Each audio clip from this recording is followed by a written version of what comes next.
Now actually showing what makes us so good. It's Whacked Out Wrestling.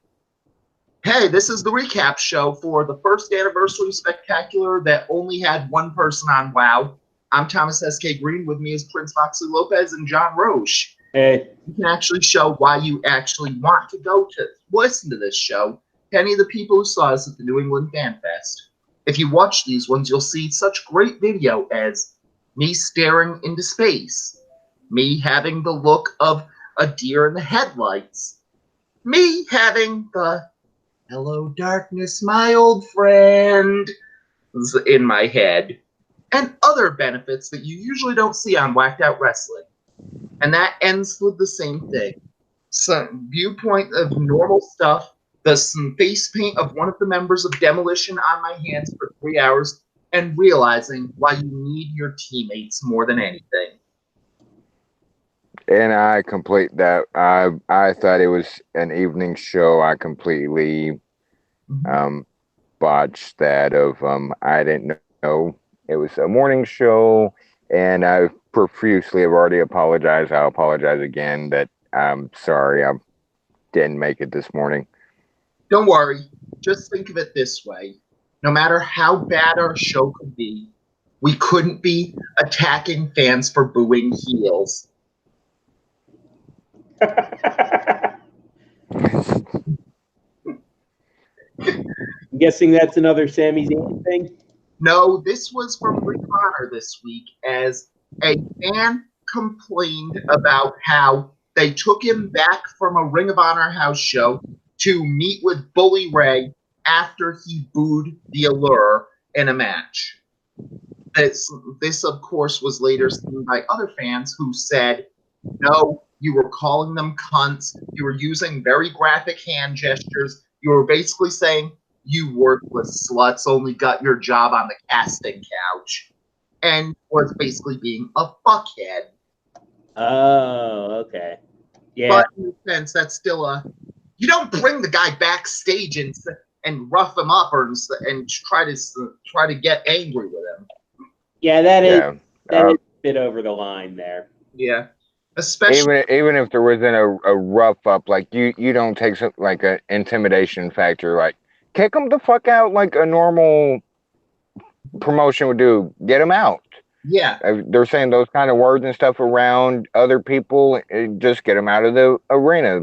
Or, well, this wasn't an arena. It was, but you know what I mean. Like, get them out. Yeah. You don't do. In my opinion, both sides crossed the line. He crossed the line in the words he was using in a public atmosphere like that, and then getting pulled backstage was also crossing the line. Two wrongs don't make a right. Exactly. And it's worse on this one because you'd think that Bully Ray and Velvet Sky would get it. Between the two of them, you have 40 years of good heel experience there. So you have the 25-year career of Bully Ray as one of the best heels, and you also have Velvet Sky. So they should know to be a bad guy.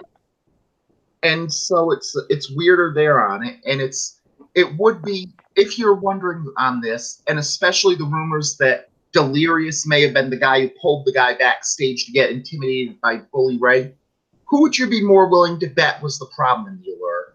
The person who's been a heel for 20 years, and the person who's been a heel for 25 years, or the person who you absolutely would say, but Hunty, he booed me! Me! You promised they wouldn't boo me! Make that big mean man pay for booing me! Not mentioning any names, Mandy Leon. Yeah, that's also the whole thing is just is flabbergasted a proper word to use here? Yes. Mandy fucking Leon. Yes. All I can say in this one is that if you asked me about a list of wrestlers who would say, this person's not going to realize what it's like to be a heel and will make the company look bad by complaining about this, Mandy Leon would be very high on that list. Even if it's stuff with the other members of the Beautiful People or Bully Ray in this case, and Bully Ray having a reputation for being a jerk to fans, let's just say no one is shocked if it's that Mandy Leon would be on that level. Excuse me. That's, because the reports like started like trickling out like little by little, and once I saw Mandy Leon's name attached, like, we're doing okay? 2019. Alcohol is a gateway drug or something apparently now, because you're more than drunk. Like, what the fuck? Pretty much everything's a gateway drug at this point, isn't it? Yeah. Well, yeah. Jenkum's a hell of a drug. Oh God. Jenkum, wow. that one takes me back. Yep. Back to the days using the Jenkum. Yep. Oh no, I was talking about like hearing about like that being the big drug scare that they would talk about on the 6 o'clock news. Yep. Well, that's let's not forget, like, licking toad, man. Don't lick a toad. Do not lick a toad. Well, yes, but that's only the problem of you have one toad that if you lick it'll kill you, but people still lick toads because there's one toad that if you lick it, it gets you high. So it's kind of like a 50-50 chance, so. I mean, yeah, you have two possible outcomes. One is you're dead, one is you're high. Clearly 50-50. Yeah. Well, it's just like they always say. You have to kiss a few toads before you find your prince. Moxley Lopez. Oh, sorry. Shameless plug. Yeah. Hey, you said that toad was a gentleman, so, or gentle lady, or whatever. It's 2019. Doesn't matter if I mix up the words. So, but yes, there was a bunch of evils on this week, both between Ring of Honor doing the worst possible thing, and of course, Super Showdown, which was even worse because you had Raw this week of promising Brock Lesnar will cash in, and he must cash in this week, and so we get more stuff. So naturally, after this, we have Roman Reigns and Drew McIntyre, but this time the Revival got to play with Roman Reigns, so they're threatening to quit. Helped on it. Yeah. And that match was forgettable, so which is pretty much all of those build up to Super Showdown this week. You have Miz TV, which was forgettable, and then Lucha House Party and Lars Sullivan fight for it. And can we take them? I don't mean to interrupt you, and I'm sorry for doing so. Can we take a moment, and we'll get to this a little later when we're actually covering, if we're going to cover match by match from yesterday and the Progressive Jeddah. But anyway, how hot Miz was and how all of a sudden he's not? Well, honestly, the big problem is that Miz seems to be like one of those guys who can be a face if he has a good matchup, but if he doesn't have a good matchup, you realize how inherently unlikable he is. So ultimately, that's the big problem with Miz, and that was the big problem in his first face run, where he's very good, but unless he has the right opponent, you realize what a douchebag the Miz is. And in my opinion, what ruined this face turn is obviously the Best in the World. That went on way too long. That should have been a quick spurt to, if it's going to be a WrestleMania match, like a quick, not this drawn out. Mm-hmm. But yeah, he went from like one of the hottest acts, SmackDown or Raw, to basically a guy on the TV that, okay, yep, he still works here. Yeah. Well, that's also the problem where ultimately, if Miz actually beat Shane McMahon, then he probably would have been this hot. But that would That's require- another. Yes. Yeah, we're gonna If go. Miz would have gone over, Mhm. Yeah, and that just ties into the same problem on it, where ultimately it's the issue where they haven't used many of the good top If- pieces again, and they need it. please quit stepping on cats. Yes, Please. that's the problem of having my Facebook Messenger out. So, And what have the cats done to you? mhm. Well, that's one. Yes, that's Working that speed point, man. yes, yes. That's Those the poor problem. pussies haven't done anything to you. Mhm, mhm. Sorry. Yes.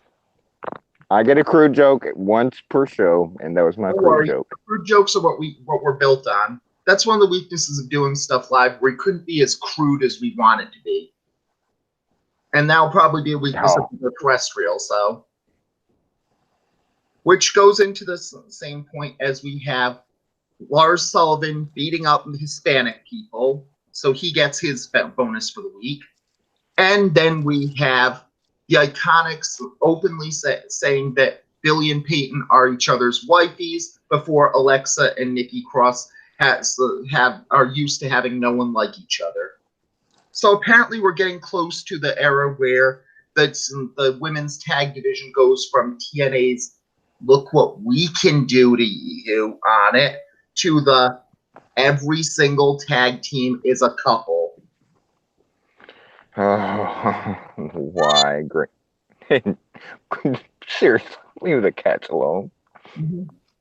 Well, if this is how they're doing it, I'm gonna. I swear to fuck, I'll put Lords of Acid on. I have the CD. I will put it on. hey, we need songs of the week somehow. So You step on a cat one more time, I'm putting. Show Shank my me your booty? pussy. yeah, But I was just guessing the song, yeah? Yep.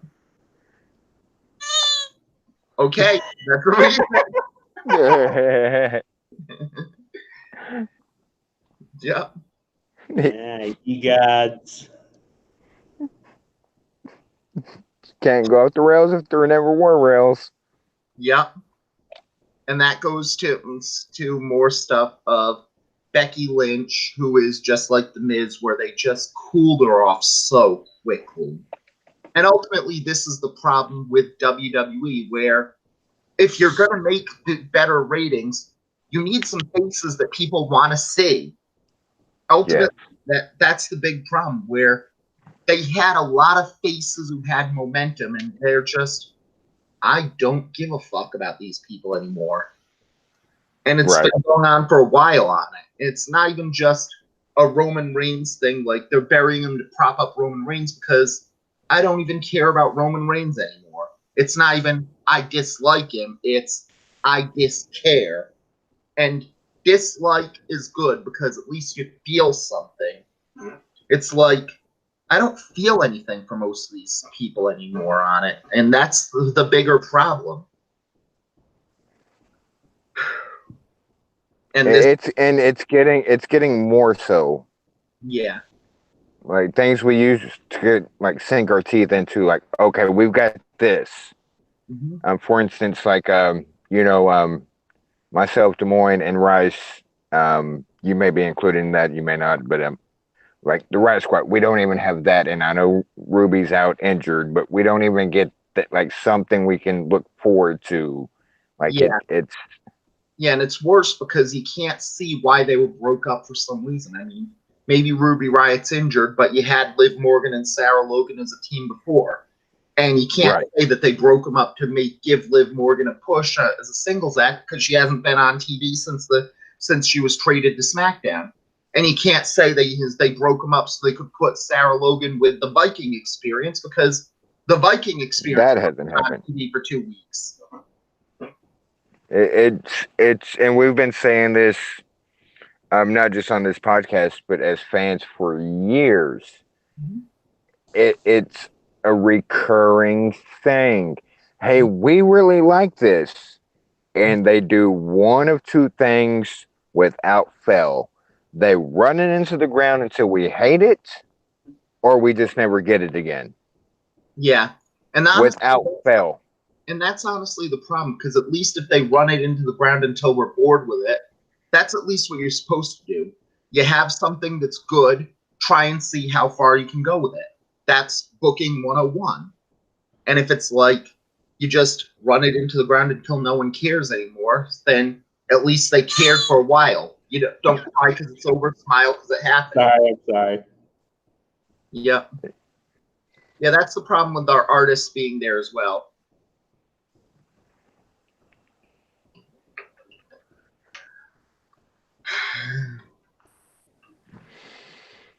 And yeah, when I say running in the ground, like yeah, you go with the flow. Like if it's working, it's working. But then it's like they have this ability to very quickly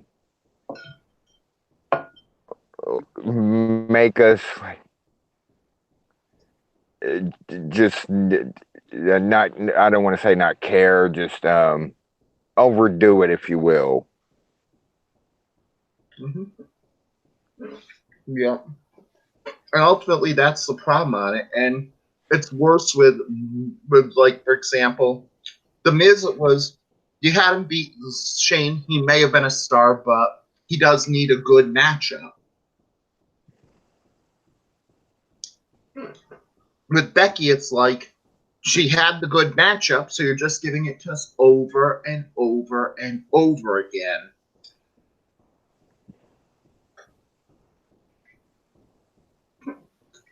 And it's getting friend of ours, Biff, a green leggy. How did he word it? Green leggy. Ah, shit. I was like, that sounds like a bad DC character or Austin Powers. I'm not sure which. Yep. A green leggy blonde. Mm-hmm. Like that sounds like either a bad DC character or an Austin Powers. Not sure which, but one of them. Yeah. He's talking about Lacey Evans, obviously. Yeah. But ultimately, it's still the problem on it, because with this, they had the right matchup for Becky, and they think, you like this matchup, we're going to go with it over and over and over again. And they think the only way it is like, okay, the fans are terrified that Becky's going to have the other shoe drop. Charlotte or another pretty blonde is going to take her spot, and that one will be the star, and Becky will be a jobber again. So every feud has been Becky Lynch versus a pretty blonde, and that worry that if you lose this one, then she's going to be a jobber again, and this person will be the star. And it's like, it's not going to work on this one. That's why Bailey win worked so well, because it was like, it's over. The title's in the hands of a brunette. The title's in the hands of Bailey. Where the other shoe dropped and Becky Lynch is still a star. You can stop with these feuds now. We accept it. Right. And we said that, or at least I did, going into WrestleMania, about when it was still just speculation of they're gonna do a match and they're gonna make it for both titles. And like, bad idea. Pull up. Don't do this. Mm-hmm. Yeah, and ultimately that's this point on it, because with this, basically they spread Becky Lynch too thin, and that's a problem as well, because it's not that the fans get sick of something, but there's such a thing as overexposure, and right now, Absolutely. Absolutely. She deserves to be a top star, but she's overexposed right now. And then add in the whole wild card aspect of it, and it's just it's grating to sit through and watch the. It's words are it's a Saturday and Yeah. it's kind of late. Words aren't normally my best friend anyway, but what I'm trying to describe, hopefully you guys get, of it was already bad. Like, okay, Becky being both champs, like, okay, she should appear on both shows. Hmm. Like, she's Raw Women's Championship, she should be in Raw. She's SmackDown Women's Champion, she should be on SmackDown. You know, until she loses one or the other or both, however it works. But then in the same time, oh, here's this wild card rule where there's all these other people that are going to be on both shows every week, and we're getting house shows canceled. Yeah. You know, in the process. Mhm. And it's even worse with Becky because it's not enough that it's okay. You're running Becky versus Lacey Evans, and you're running Becky Lynch versus Charlotte, and you're running them at the same time, and they're basically the same character. And now wild card rules mean that Charlotte's on Raw, and you have Lacey and Charlotte on there, and Lacey's on SmackDown, and you have Lacey and Charlotte there, and it's Becky Lynch versus Thing 1 and Thing 2. Pretty much, you're not off. Like, that's pretty much what it is. Mm-hmm. And it's and I get, so, you know, from reports and stuff that this was USA pressuring them thing. Mm-hmm. And the wild card rule itself, in theory, isn't that bad. Quit using the same fucking people every week. Mm-hmm. Does that make sense? Yeah. Like, you use different. It doesn't have to be Roman on both shows every week. It doesn't have to be Becky on both shows every week. Use it in a different way. In theory, it's good. Mm-hmm. For one, they started with what was it? Three could switch. Mm-hmm. And the same night they said, you know, 3 competitors from Raw can be on SmackDown, vice versa. 5 people from SmackDown showed up on Raw that same night. Mm-hmm. So there's like no rules. Like, yeah, just we're gonna do what we do. Yeah. And if they just said it's the Roman Reigns rule, just do what they did with John Cena. Say Roman Reigns is a free agent and can appear on both shows. At least if that one does it, at least we can accept that. Just say both Raw, both USA and Fox wanted Roman, we're giving them both Roman. That's reasonable. We'll buy it. Right. Excuse me, I'm so sorry. That's understandable. At the very least, for those that aren't Roman fans, that's, you know, forgivable. Yeah. To a degree, if that's making sense. Yeah. If they want Roman on both shows, okay. But it's just been a debacle of. Yep. It's just been a debacle. Yeah. And same thing with debacles on this one, where after 2 weeks of prepping, they finally have Rey Mysterio vacate the U.S. title after his injury at Money in the Bank, where they had it for 2 weeks on this one and knew it was for 3 weeks. And suddenly they finally say the vacating of the title, and then they hand Samoa Joe the title back. They had 3 weeks to do this, and they finally got to the Joe's shoulders up, so it's a dusty finish. And that's just, what the fuck? That's not how wrestling works. That's the whole the dusty finish. Go ahead. You have the win happen, and then later on that night, or at least no more than the next show, they overturn the match and it's like it didn't happen. That's how you do a dusty finish. Rey Mysterio was champion for 3 weeks, and then they do the dusty finish. Do they have is this a third term abortion here? Are they just doing things like the things that they're worried about in Georgia or Alabama to get the title off? You're an ass for that one. Yeah. It's, I mean, everybody like up in arms about it, took 22 minutes for them to decide the Kentucky Derby winner. Mm-hmm. Like, oh, take that times 1,000 with this. Like, what the? It's dude. It's literally. Yes, I know word good, and that's trademark. So if anybody uses you copyright Pricks Michael Lopez, send me a check. I was trying to do my Ricky Bobby quick voice. It if you're going to do like you said, do it that night. Do it the at the very least the next night. This isn't a Dusty finish. Like this is. If Dusty was living, Dusty would be like, the fuck? Mhm. The fuck just happened? Mhm. I gotta show this one for more proof of this one. So, Oh, while you're doing that, what kind of pizza did you get? I meant one to with ask. pepperoni and roasted red peppers, one with pepperoni and diced tomatoes. All right. Ah, you and I are. This is why we're friends. Yes, sir. Yep. Yeah, it's basically the Domino's diced tomato pizza is the best topping that no one talks about, basically. Yeah, that does get overshadowed. Well, for one, because it used to be shit, but when they did their reboot or whatever, Yep. like that, they really stepped their game up with their veggies.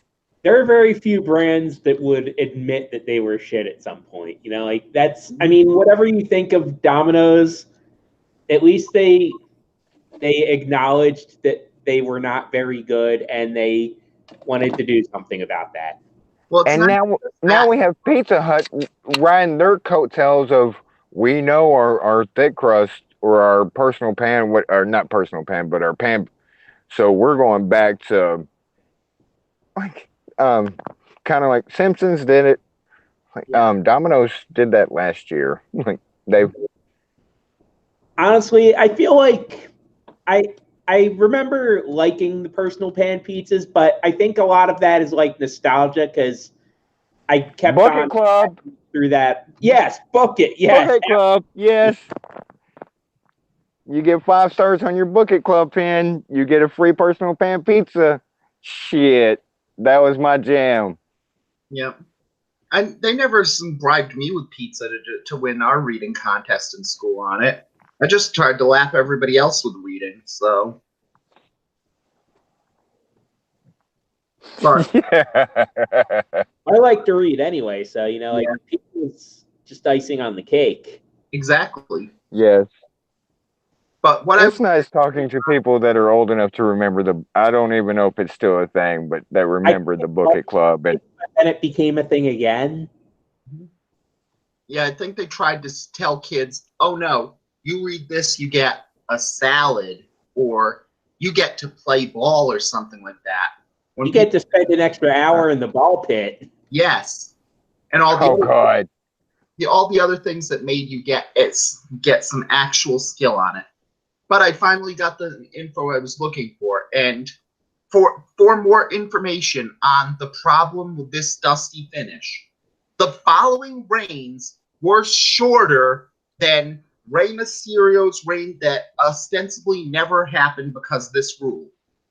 Michael Hayes' his first title reign, Bret Hart's fourth U.S. title reign, Roddy Piper's second U.S. title reign, Tajiri's U.S. title reign, Roddy Piper's third title reign, Alberto Del Rio's second title reign, General Rection's first U.S. title reign, Blackjack oh Mulligan's god, second title reign, Dolph Ziggler's second title reign, Jinder Mahal's title reign, Bret Hart's fifth title reign, Wahoo McDaniel's fourth title reign, Edge's first U.S. title reign, Paul Jones's third title reign, Lex Luger's fifth title reign, Shinsuke Nakamura's second title reign, Kevin Owens's third title reign, Chris Jericho's second title reign, John Cena's second title reign, Kalisto's first title reign, Terry Funk's second title reign, Chris Benoit's or Stevie Richards' second title reign, Goldberg's second title reign, Raven's title reign, and Steve Austin's first title reign, second U.S. title reign. All of those reigns were shorter than the reign that Rey Mysterio now never happened. That's not a dusty finish. Not at all. Like, not even close. Like, it. You know, and looking at it, and one of the differences between myself on VWP, where I try to have my thoughts, and the freedom of Wax Out Wrestling. I'm free on both, but I'm more free on this one, where I can just say shit, and because it just kind of goes with the show. If they were gonna do this, fucking have R-Truth think it's the 24 champion he already has, and run in there and pin Ray, and then have to choose which one he might have to relinquish one because he doesn't want to be true two belts, or like fucking something other than what we got. You could give the U.S. title to Carmella. For 7 champions. I was going to bring up Carmella. Yeah. But even if it's just like, even if you do something like, if you want to make the 24/7 title mean even more, which is weird because arguably the 24/7 title means the most in WWE right now, and we'll get back to that one. Yes, it does. Yes, it does. It's definitely the most fun thing happening in WWE. Exactly. And you could do something like, if you're the champion at the pay-per-view, then you automatically get a shot at the B title for your thing. You're on Raw, you get the US title shot. SmackDown, IC title shot. So at 205, you get the Cruiserweight title shot. NXT, you get a North American title shot. NXT UK, you get a UK title shot. And the women, you get a women's title shot.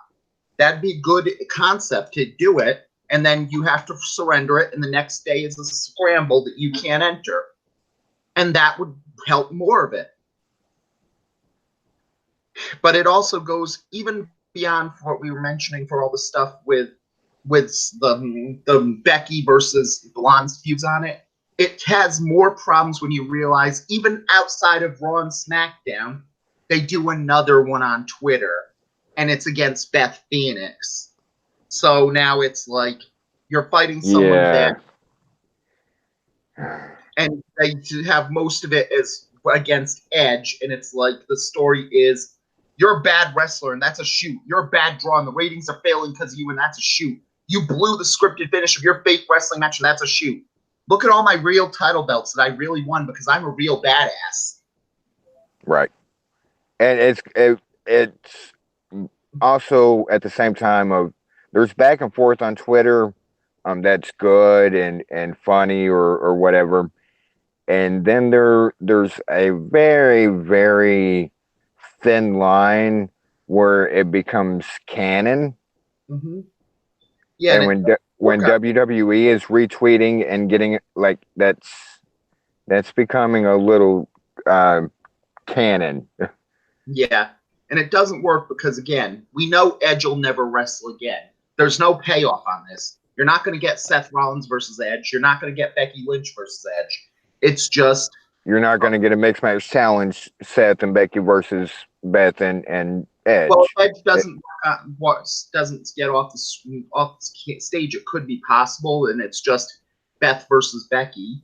Heck, even Beth versus Beth, because Beth has worked with men in the past, but odds are... Oh, God, we're going to get Becky versus Beth with Edge in Beth's corner and Seth. I just went full Russo, and I don't like myself. Yeah.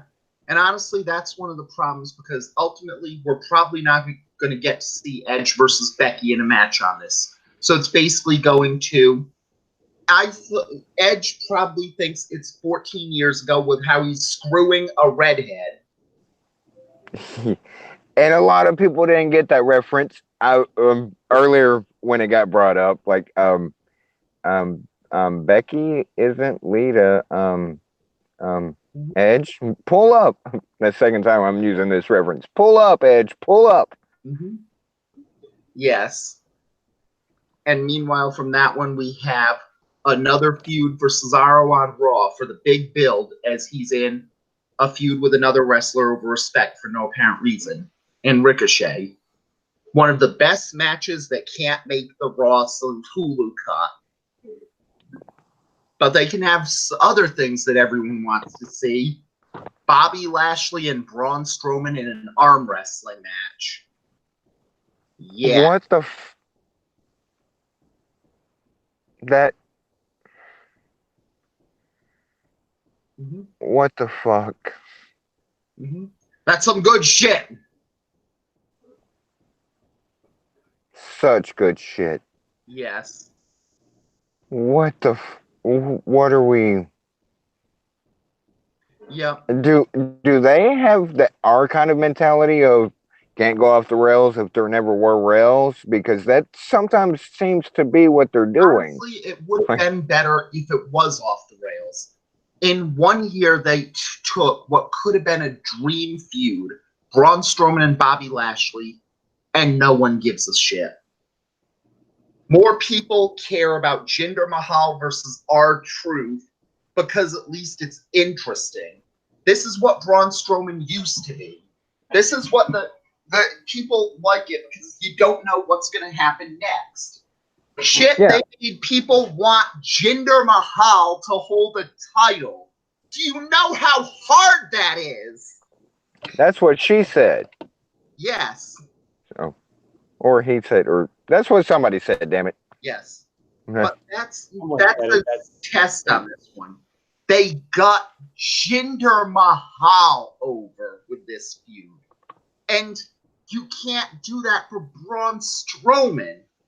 How do you do that? Well, and to be completely fair on the Braun aspect, Bobby is kind of self-explanatory. Mm-hmm. With the Braun thing, they have literally SummerSlam 16 when he lost to one F5. Mm-hmm. They've ruined him. Like he's, and I don't use that word lightly. I know a lot of people. I'm not saying he's buried or anything. They in earlier you brought it. They've cooled Becky off. There's nothing to Braun anymore. Nothing. Yeah. Nothing is like nothing at all. This goes back to being able to sink your teeth into something. You can't even sink your teeth into here's a big badass that can flip ambulances and nope, don't even have that anymore. Mm-hmm. Well, that's even the problem because even if he won the title after Roman's vacated it due to his leukemia on it, there was still a concept on it. But even that was basically he fell from this guy could be the face of the company on this one too. Braun Strowman is the Sid Vicious of the modern era. He's very big. He's very charismatic. He's a good main eventer. But if he's the champion, you fucked up somewhere because he's just not a main event, a world champion material. Yeah. Also, I think he's twice the size of Bobby Lashley, and he has half the brain he does. Precisely. Even with Bobby Lashley, it's weird because you can see that TNA booked Lashley better than him. TNA, for Christ's sake. Bobby Lashley was a god in TNA. And it was they booked him. There's no, in my opinion, no such thing as like perfect booking. But damn it, if TNA wasn't close with their booking of Bobby Lashley. Yeah, and it's not like they did something amazing with them. No, the booking was kind of weird for WWE style. See, they had Bobby Lashley say, "I'm going to beat you up and I'm going to destroy you," and then he did and destroyed them. Yes, and it got over. How about that? Inconceivable. Yes, that must be such good shit. Yes. And that's the weird thing on it. We know you can get Bobby Lashley over with this stuff. Heck, America's Top Team proved you can get him over with an obnoxious manager. You just have to book him like Brock Lesnar's been booked of I'm going to beat you up, and then he beats people up. Yeah. Or you can have him have his male pimp, Leo Rush, show up, and he can present his ass to people. That's some good shit. Hey, the man looks like money, smells like money, is money. Mm-hmm. Exactly. And this ties back into a few of the segments so far we've discussed. They just, I, I don't get it, Greeny, John. Yeah. And this is I this is also the problem on it where most of the that's good shit goes on it. Like we have Nikki Cross versus Peyton Royce, which was just built to. It's Alexa Bliss in white pants sliding into coffee, and she gets a brown stain on it. It's like she shit her pants. That's some good shit. Literally. yeah, I'd help clean it up. Yeah. Oh, Yes. did I meant to say that in my mind. I didn't mean to verbally say. I didn't mean to verbalize that. Silhouette, the best that men can be. And then we I will say, at least on that note, since it's been a while since Alexa actually had physicality things where everybody's worried about, at least it's literally getting to the point where I have to look at the small glimmers of hope and okay, well, Alexa might be back, you know. Well, Like she's never left. yeah. well, for Mixed Match Challenge, they could I guess they could segue from that into pairing her up with Drake Maverick. Pair her up with Larry Steve, her pet pig, and let her win it all. I don't know. I think that Drake Maverick would be the problem because will she be able to help him build a giant and drill this, get into the world and make all the monsters come up to help sell his diet pills? Oh God! Oh God! Oh God! Oh God! Oh God! When I said, "Hey Greenie, you want to do a recap show tonight?" Since I missed this morning, I knew it was a bad idea, and now I know why. Yes. And then we have the big one as Seth Rollins gets Lesnar's cash in. The cash in they sold for 2 days. The moment we were finally going to see Brock Lesnar wrestle on free TV for the first time in 15 years. And they bait and switch us. Of course. Yeah. Why wouldn't they? Yeah. Why would you? That is just bad on this one where even if we don't get the cash in, even if they wait for a super showdown, that's one thing. But the whole point on this was to see Lesnar wrestle on free TV.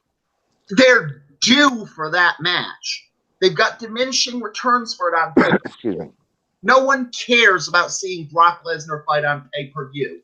No one cares that the summer storyline for the last few weeks or years has been Brock Lesnar's going to fight at pay-per-view. No one cares about Brock Lesnar anymore. The time is right to have him fight on free TV. And it's been right for a few years. It's the one bullet in the chamber WWE might have to build up ratings. Shit, they had Ronda Rousey wrestling on free TV all the time, and Rousey was a bigger star than Lesnar was. There is no reason for this.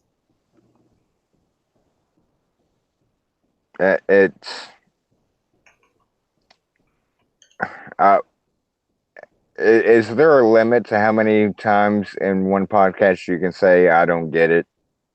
Nope, because it's just good shit. What can I say?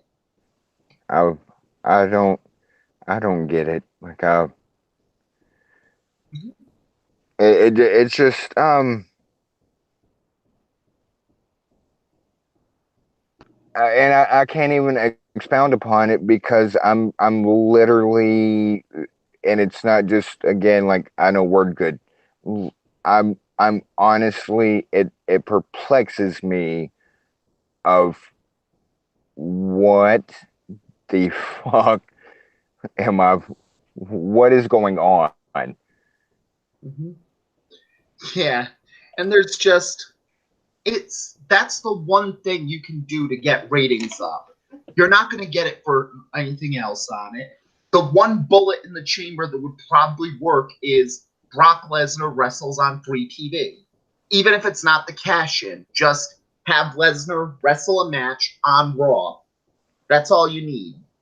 And that's, and that they alluded to it on Twitter. I don't know if they mentioned, I can't remember if they mentioned it on the broadcast last week, but they allude, for the first time in 15 years, Brock Lesnar is going to wrestle on Raw. Mm-hmm. And then they did what they did, and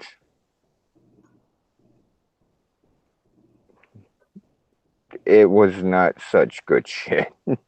Yes. And that's one of the weaknesses. They even failed with Firefly Funhouse, as this week's was basically goes from Bray Wyatt doing weird things to Bray Wyatt's working out some issues here. And basically says that he was in bad shape as Husky Harris, and Vince McMahon threatened to fire him. So now they're dancing the Muscle Man dance. And that works on it as Vince McMahon gets to be the bodybuilder dancing with two bears, just like Vince's dreams. I go pro, motherfuckers. Yep. You gotta want it. Yep. And naturally, because it's WWE and they try to get anything that even remotely gets popular, a t-shirt, of course, the Bray Wyatt t-shirt's already out now. Because they don't have anything left, even in t-shirts for it. And of course, I'm kind of torn, like, would I buy it? Like, buying and wearing are two different things. Like, buy it, possibly wear it, probably not. But even the Firefly Funhouse, like, it's still, like, it gets me every time. But even it's towards the end of its course, in my opinion, just me. Like it used to be when it started, like every week, like that was my, like, Raw couldn't have been bad. Did you see Firefly Funhouse? Because that was fucking hysterical. Yes. And now it's like was a fun one in that Tim and Eric sense instead of it's good. And that's a good thing if you like Tim and Eric, but if you think Tim and Eric are hacks, then yeah. It's becoming just another segment that happened, and I don't like, because it started off so great. Are you at the point now when don't necessarily cancel Firefly Funhouse, but Bray needs to actually be in the ring? I don't think Bray Wyatt said anything problematic on Twitter, so we don't got to cancel it. So, well, I'm jackass.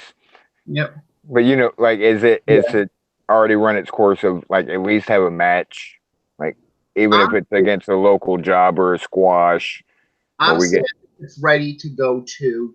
Just have Firefly Funhouse episodes live in the audience on it, and just have it as a talk show. Because introducing actual wrestlers onto Firefly Funhouse could be fun.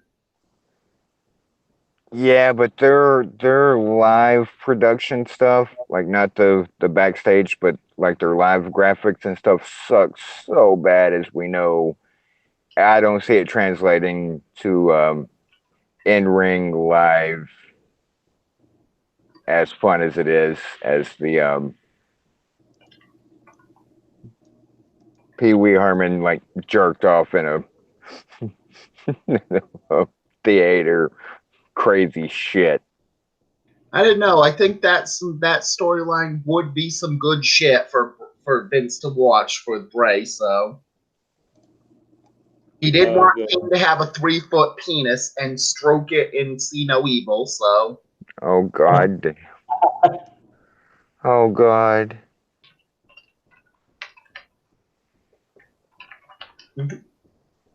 So then we go to Triple H talking about Randy Orton as the feud of this is just randoms, and we just needed to get them into the progressive city of Jeddah. So naturally, this goes to Ricochet and Cesaro, and meh, WWE doesn't care. Why should we? The real quick on the Triple H Orton thing, so much backstory that they just completely, I guess, forgot, or like there's so much there they could have gone with and didn't. Mm-hmm. Yeah, but that's honestly the problem because there's so many issues with it where you can't say how Randy Orton found the title at SummerSlam 2004. You can't say how many of his wives Triple H beat up. So, and Randy Orton, just can't, whip his dick out and then start shaking everybody's hands right there on live TV. I thought Batista was the member of Evolution who had that. So. Damn it, Green. Yes. But to the Cesaro Ricochet match, like you're talking two of the best on the planet. On the planet, you have the pound for pound strongest person in WWE in Cesaro. Mm-hmm. You have the holy fuck. That's not physically possible in Ricochet. Mm-hmm. And we get what we got. Yeah, but that's also the problem where if you do too many flips, nothing matters on it. Like, just use I get that effect on it on this one. Ricochet did all this against Cesaro, and it looked good. And Cedric Alexander looked just as good for one flip onto the mob after the 24/7 spot for it. Yeah. So there's a level of Cesaro and Ricochet can put on good matches, but it's like, meh. Right, and it's not that it was meh. They made it meh. Yeah. Not the performers, the agents, and the right. They made it meh. Mm-hmm.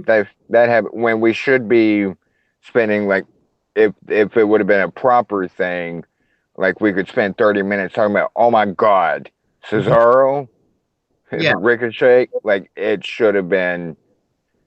And I get like it's free TV and they save up for the pay-per-view, but even on pay-per-view, I'm losing faith there as well.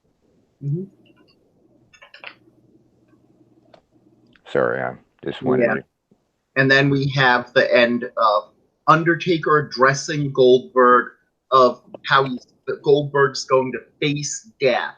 He's going to find that Undertaker doesn't want the family. If this is anything less than Goldberg's best, their first match will be his last. The Reaper is beckoning for Goldberg in this match. I love shout out to Sean Reuter, writer for KSI Seats, of his headline of Undertaker threatens to retire a retired wrestler. That was a perfect headline. Mm-hmm. And then we go to SmackDown as we have the go home show on it. And a quick grade. I know we don't always do this. Quick grade on Raw. Letter grade. D. Like I had to look through things just to remember what happened on Raw. That's how forgettable Raw was this week. Yeah. And thanks for giving me my name a shout out. But yeah, it was D. This is usually, guys, I'm like, well, the good really like overshadowed a lot of the bad. Nope. That I'd give it a D. I'd give it, Yeah. This was even the good parts. It was the bad parts. This is not a case of D's get degrees. All things considered, this was not some good shit. No, this was bad. And then we have Kofi Kingston and Xavier Woods on SmackDown talking about how he goes back to Ghana for the first time in 26 years as a national hero, meet with the president, and have pancakes. Very good for it. And of course, we have Dolph Ziggler talking about how inspirational Ziggler is.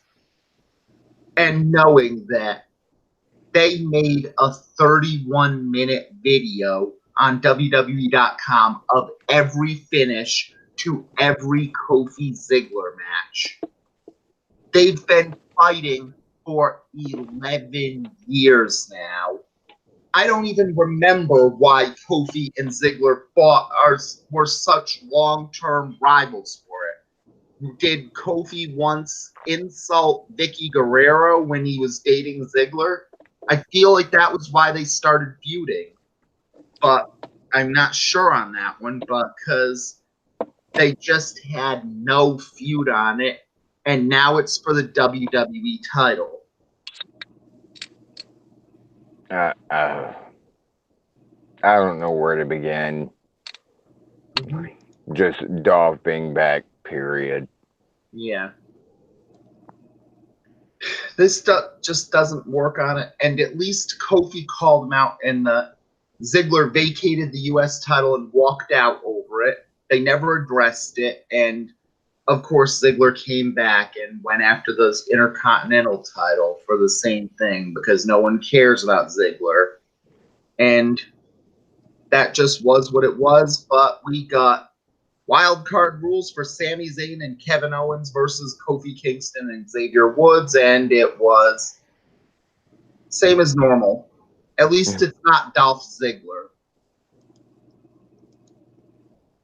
It wasn't as meh as it sounds on paper, but it happened. It's some things. It some minutes that passed on my TV. And then we have more stuff on it with Bayley and A Moment of Bliss. Bliss keeps their gimmick of she likes coffee going. Really good face gimmick for her.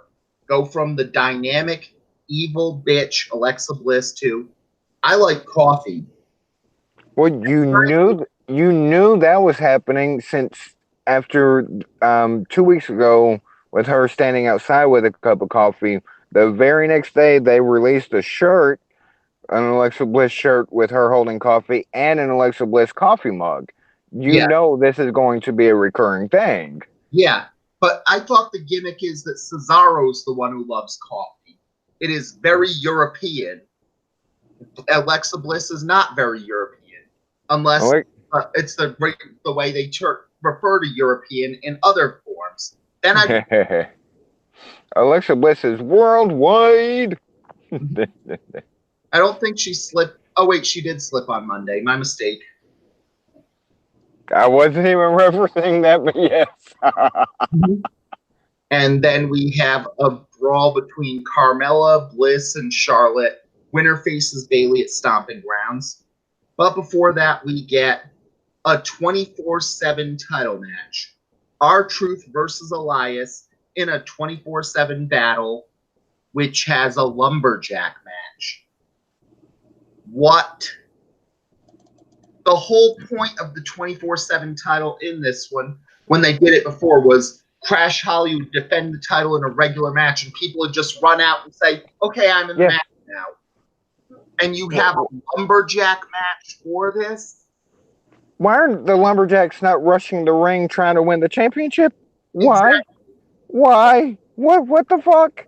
Do you even remember what made the 24/7 title work?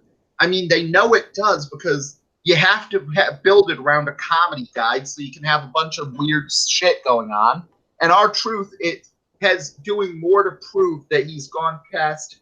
Low-key, Ron Killings may be one of the best wrestlers of the 21st century. if you really think about it. I fully support that wholeheartedly. You can add me all you want at Fireman6809. My email is d.carter614 @gmail. Ron Killings is not only one of the greatest 21st century wrestlers, he might be the most underrated, underappreciated wrestlers of this decade. Even before it goes further on it, because I'm not talking about just R-Truth. We know R-Truth's kind of underappreciated in this decade, but you throw his TNA run into that one, well, you realize how good he is. I said this decade, but the 21st century. His TNA run combined with, dude just gets it. He's more than serviceable in the ring. Mm-hmm. He can talk. It's everything that you wish a lot of your favorites had. He has it. Yeah, and you can't even. It basically everybody loves Dustin Rhodes now because they know how good he was.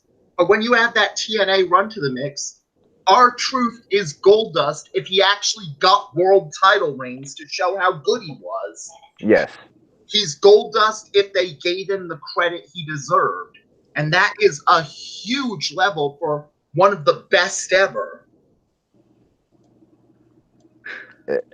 I cannot, and you call me a mark or whatever, I cannot express enough how much joy, not just his wrestling, but everything else he does, how much joy Ron Killings brings to me and to the Mox household. Like, he's just,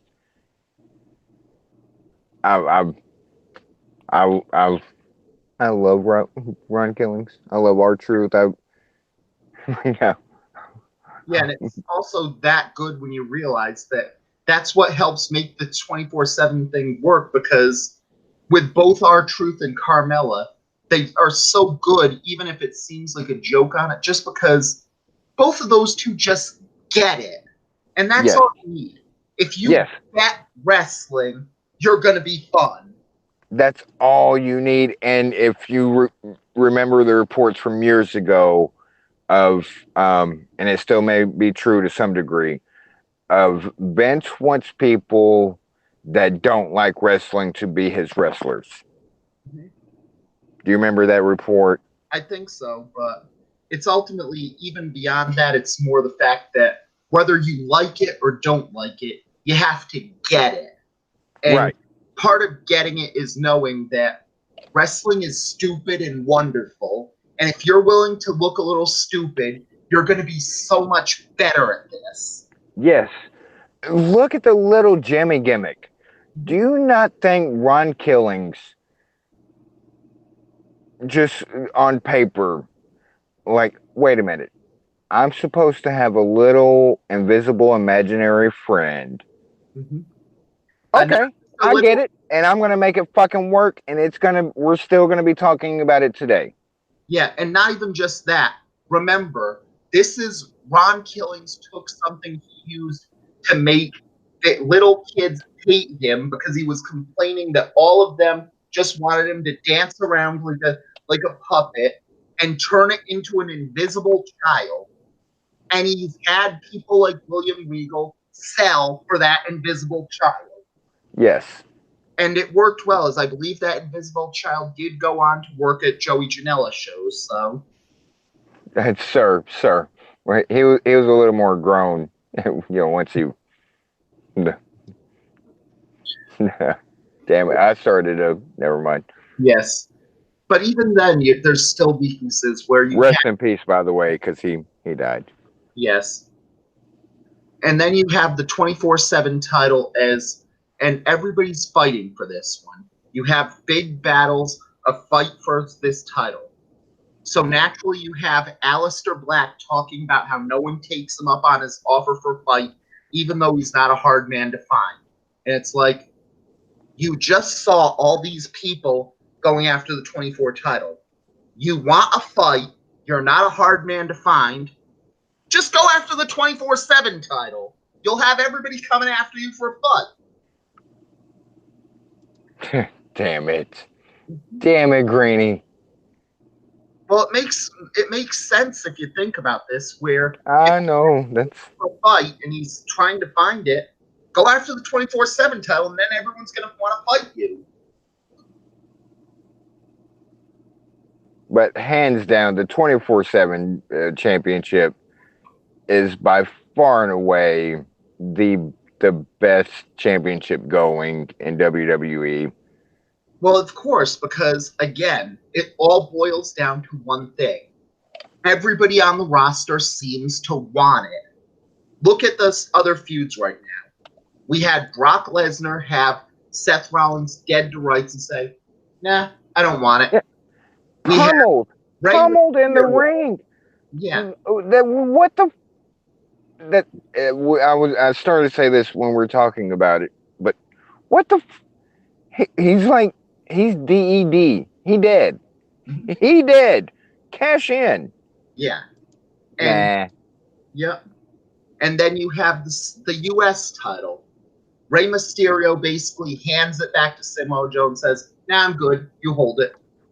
You have the tag titles. Has anybody seen Kurt Hawkins and Zack Ryder for a few weeks now? I think they're missing here.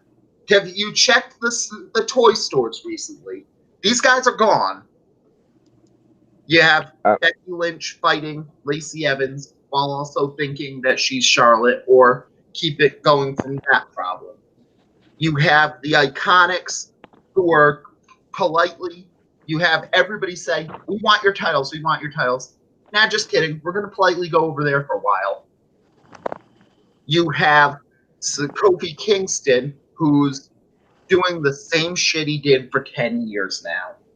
You've got Finn Balor. It's like, if Elias is the chosen one of the McMahon family, if Elias really wanted to, I'm sure Shane McMahon would say, "You, Finn Balor, you're fighting Elias, and you're going to lose to him," and stack the deck so Elias is Intercontinental Champ. And he's saying, "No, I think I'd rather have the 24/7 title." You have the SmackDown Tag Champions of Daniel Bryan and Rowan, who should have been doing this, but once again, Rowan goes without his leader on this one and has everyone in Saudi Arabia saying, "Damn, Daniel!" again. John, what are your thoughts on the 24/7 championship? I think it has potential to be like a fun, I guess, sort of like a way to fill in some gaps in, like, if they didn't book enough regular matches, they could always do something with the 24/7 title. It would basically be like, remember how, like, before Lacey Evans made her in-ring debut, they basically would, even on pay-per-views, they'd have her come out and do her little turn on the catwalk. On the catwalk. Damn it, Granny beat me to it. Damn it. Mm-hmm. I'm too sexy for this podcast. Mm-hmm. But yeah, but go ahead. What were you saying? Basically, I was just saying that that it seems like a very good way of filling in time, and it also gives some particular wrestlers who might not otherwise have a place on the card something to do. Like, if they can't find like a story for some random mid-carders, they can always stick them in the 24/7 division. Yeah, and that's ultimately a good thing on it, because we say that people needs to have stories for everyone and keep going with it. And it's like, no matter how good the writers you have, Eric Young's ass is still eating catering. The Cologne's asses are still eating catering. Some guys just aren't going to have storylines. And sometimes there are those deep bench guys who you know their storyline is, what's my spot? You're the jobber. What's my character? You lose to everyone. What's my motivation? You lose to everyone and you get a paycheck. And if you don't, there's 1,000 other guys who are willing to lose to everyone and get a paycheck. I wish 2 weeks ago, 3 weeks ago, maybe, VWP did a cut the fat episode. I really wish I would have invited you to that because you're bringing up good points of like the clones and like no, they're no matter what, they're still in catering Yeah. of trimming the fat. Um, Well, and I agree with John of like it at least gives these people that we don't see often, and we might not see classic matches out of or anything, but they're showing up on TV, and it's fun, and wrestling is supposed to be fun. exactly. And even then, I don't see the problem with having some fat on the roster. Basically, I'm of the firm believer that a good wrestling roster is like a garden. If you want to grow some great plants to be amazing and have them be beautiful, you need a good, strong, healthy layer of shit at the bottom to help them grow. Oh, absolutely, and that's we didn't like we if you go back and listen, I can't remember right uh, again Saturday night off the top of my head. We didn't cut like a lot of people, and with it being four of us, like I was majority breaker. I'm, Yeah. I'm fucking president, damn it. No, anyway, um, it wasn't necessarily a debate of cut this person, cut that person. It was and we even kept a lot of the hey you to reference what you just said like hey we still need this shit to grow the tomatoes we're gonna eat this summer like we still need this shit down here but some people do I mean if they're not gonna do anything with them for instance the colognes I anyway I've sidetracked Well, that's but also a plus because I've always felt that there is the VOMB system, which I yes think is the value over Mike Bennett level. If you are a better wrestler than Mike Bennett, I will accept that you belong on a national scale and I will welcome you on my TV screen. If you are worse than Mike Bennett, you suck. Get off my screen. Go back to the small time. Go back to the indies. I don't want to see you on a national scale. see Rice tricked me because I was like Mike's got to go and Rice did a back door of, well, if Mike goes, Maria goes. Like, okay, got to keep him then, because Maria Kanellis is.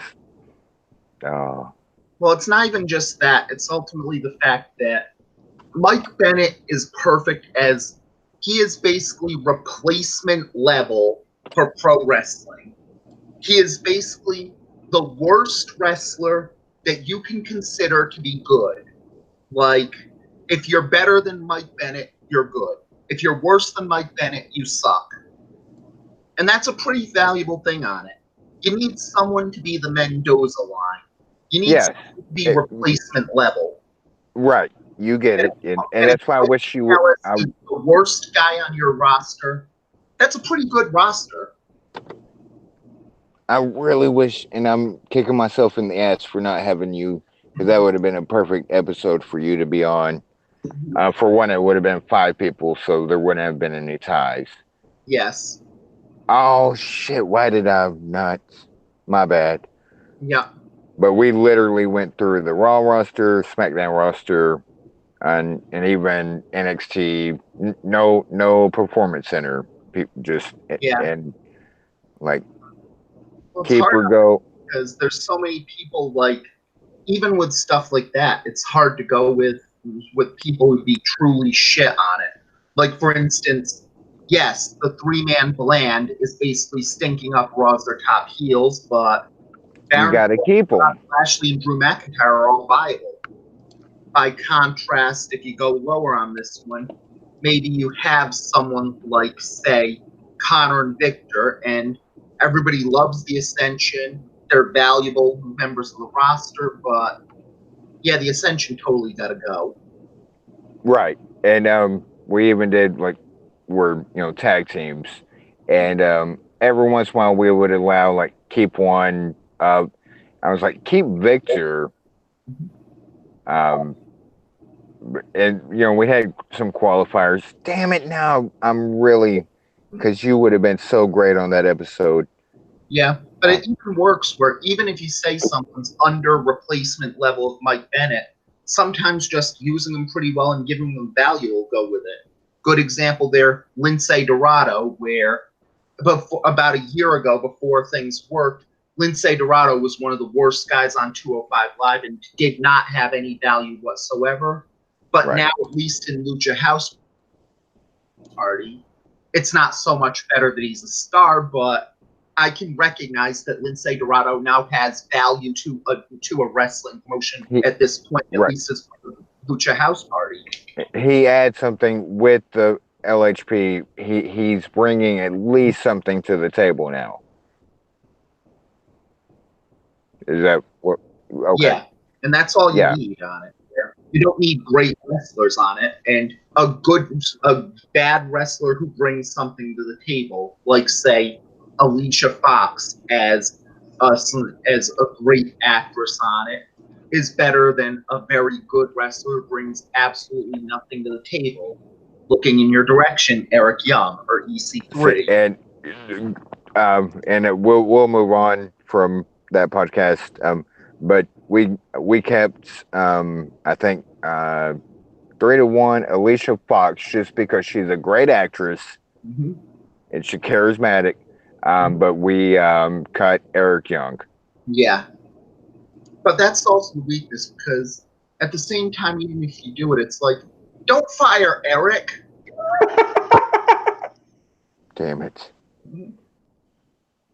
Anyway, moving on. I didn't mean to. I just all of a sudden it popped in my head of like, damn it! Granny would have been great to have on that episode of. And then you have the main event of SmackDown of winner getting a title shot with Bayley. You have Carmella, Charlotte, and Alexa Bliss, and we have Charlotte who's fighting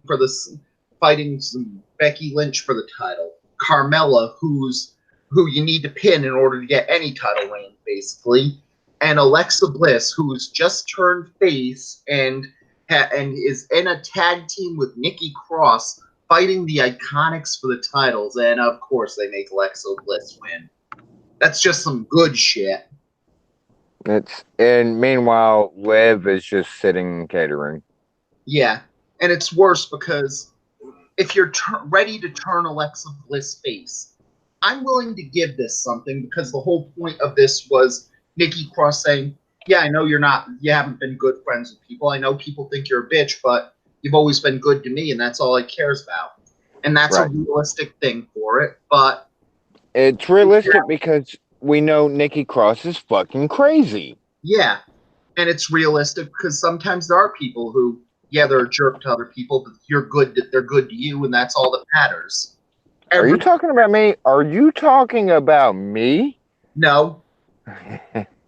But ultimately, that's a realistic dynamic on it. Yes. And then you have Alexa Bliss fighting for the title against Bayley, and it's like, are you just doing this because you think that Bayley has to get her revenge on Alexa Bliss? And it's like, yeah, Alexa's always had Bayley's number. But she doesn't need revenge. Bayley was the one who wouldn't use the kendo stick. Bayley was the one who had the chance to be a badass and decided, I'd rather be sweet and nice and never care about anyone else or anything except just being sweet and nice to everyone. This served no purpose for like a comeuppance for like it. Yeah, and that's the worst thing on this because it's not like this is like Seth Rollins betraying the Shield here, where you knew that the fans would not accept Rollins as a babyface until Dean Ambrose gave them their blessing to cheer them. I'm pretty sure that even Bayley's fans will say, yes, we give our blessing for Alexa Bliss to be a babyface now. But what a weird way to, in 2 days, that ties back into 30 minutes ago or whatever of the wild card rule thing. Okay, she's faced, and then she's facing, quote unquote, the face and Bailey, like the lovable one, the huggable one. Like, what? Like, ah. Mhm. And then we just have preps for Super Showdown of Lars Sullivan talking about the Lucha House Party, Andrade and Finn Balor reminding people they're still a thing, and Goldberg Can we please never, ever, ever, ever, ever, ever, ever, ever give Lars a microphone again? Well, it's please. very fair this time. He was talking about three blind mice here, and I'd rather he say nursery rhymes than what Lars Sullivan probably wanted to say about Lucha House Party. If I wanted to hear what Lars Sullivan would probably say about the Lucha House Party, I'd watch old Carlos Mencia skits, because he was probably saying the same stuff. And it probably wouldn't have been as funny as watching Lars Sullivan say it. Hell, screw listening to Carlos Mencia. Find out who said it before Carlos Mencia. Exactly. Oh, I caught that dig. Yes. I caught that dig. Yup. And then naturally. Nice, John. Nice. Thank you. Yes. Take your bow, sir. Take your bow. Yes, that is good. Thank you very much. I saw the opportunity. I saw the opening, and I went for it. Hey. That's what she said. Wait, wouldn't that be what he said? Yes. Hey, either way, like it's 2019. Check your privilege. Yeah. Well, I'm stuck in Jeddah. Sorry. Yeah, but that goes with the same thing where we have the big show, the thing that all went down to Super Showdown, and we had a kickoff show match where we finally get Usos versus Revivals. And in defense on this one, it was the match we were supposed to get. So, but it didn't get as much time as it could have. But it was a good match. It wasn't terrible, but we're covering SSD. Yeah. Okay. I know the results. I have not watched it yet. I was at the hospital with my wife having surgery, so but I will watch it. But I know the results, so go ahead. Watching it during the show today, so honestly, I'm probably never gonna watch it. So yeah, but basically, at least they have the plus of Usos versus Revival, talking about how hot the arena is in temperature, because Lord knows the crowd's not going to be hot in Saudi Arabia, so that's the difference. Where at least Corpus Christi fans may be dead, but they paid to be there. Lafayette fans are dead, but they paid to be here.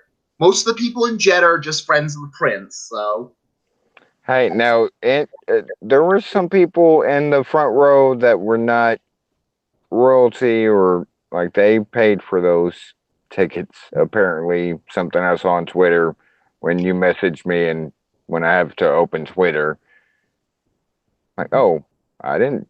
Again, I didn't see the show. Like, apparently, it wasn't just like all the luxury chairs like the last couple times. So, did Yokozuna show up? Just go and tell us now. Yokozuna did not show up. What about Randy Savage? Randy Savage, unfortunately, Jay Lethal didn't show up, and there were rumors that some wrestler had sexually harassed a fan at ROH. So, considering there's been smoke to Jay Lethal, that wouldn't be a good time to hire him. So, Andre the Giant, like any of the big names show up? I believe they did hire the biggest name possible, Ray J. Johnson. Hey, Oh hey, God! hey. Why? Why? Hey, that's a good gimmick for WWE right now. You can call me Ray, or you can call me Jay. That would probably be one of the bigger catchphrases in WWE right now.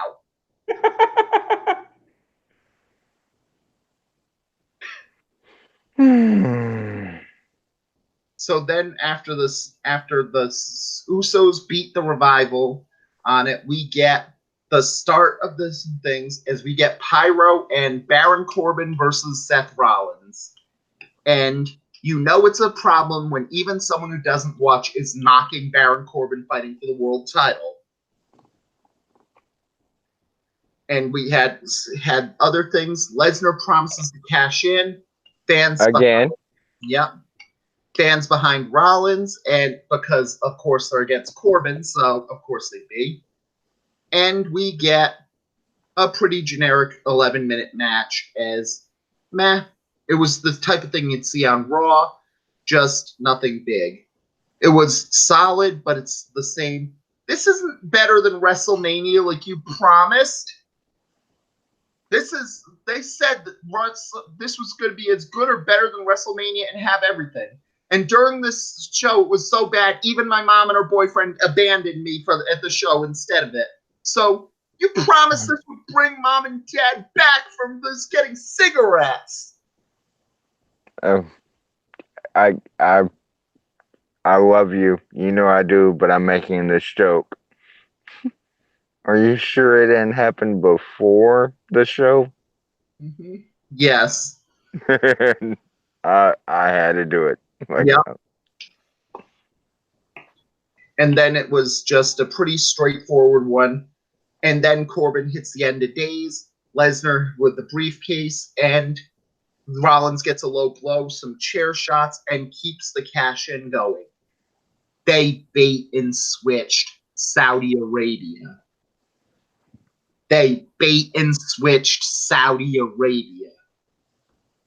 Was this like, oh wait, the Brock Lesnar uses the briefcase as a boombox thing really big, and that's one of the only things that people like right now, or something like that. In defense, it might be the first time that Saudi Arabia ever knew what a boombox was. I don't know.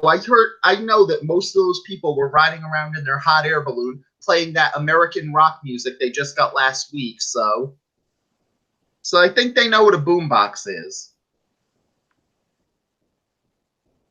I've got to be careful what I say, because that took some serious. If they really did wind up trolling the crowd at Super Showdown, I gotta say that takes some serious stones on their part. Yeah, and it's also likely what they're risking if they trolled the crowd there. Walked right into that one. I did. Yes. We remind you that they did this the same day that Saudi Arabia says they plan to execute a 13-year-old boy. And we also remind you that the day before this happened, WWE talked up a big thing about Sonya Deville and Mandy Rose appearing at a GLAAD concert for Hope, and ignored the fact that the next day they were going to a country where Sonya Deville could be killed with impunity for being gay. There's actually three of them. It was Sonya Deville, Titus O'Neil, and Mandy Rose were all at the parade. Yeah, three of them. I just wanted to throw that out there because much respect for them. Yes. Sonya is open lesbian, so but Titus was also in the parade, and Mandy Rose. Mm-hmm. I believe it was Mandy. Yes. There were three WWE superstars that walked the parade. Mm-hmm. So kudos to those guys. Can we say anything nicer that hasn't already been said about Titus O'Neil and how much of a stand-up person he is? And that's one of the weird things on it, because with Titus O'Neil, normally he would be some of the fat you cut, but you just got to keep Titus O'Neil on, because you want that guy as an ambassador for WWE. That's exactly why we kept him during during the punt. Like, no, you keep Titus. Titus is a lifer. In my federation, Titus, I will renew your contract every year. If you want a little bit more money, here's some more money. Titus is a lifer in my federation. You need those kind of people. Exactly, and that's basically the type of person where it's weird on Titus, because he's so charismatic in everything else he does except being pro wrestler. Like, that's a guy you'd want to vote for president or something like that. So, but on the plus side, there is some hope in this one. Brock Lesnar gets the goodbye song from the fans in Jeddah. He's not even over in Saudi Arabia. I missed who you said. My phone cut out for a second. Who? Lesnar. Oh, yeah.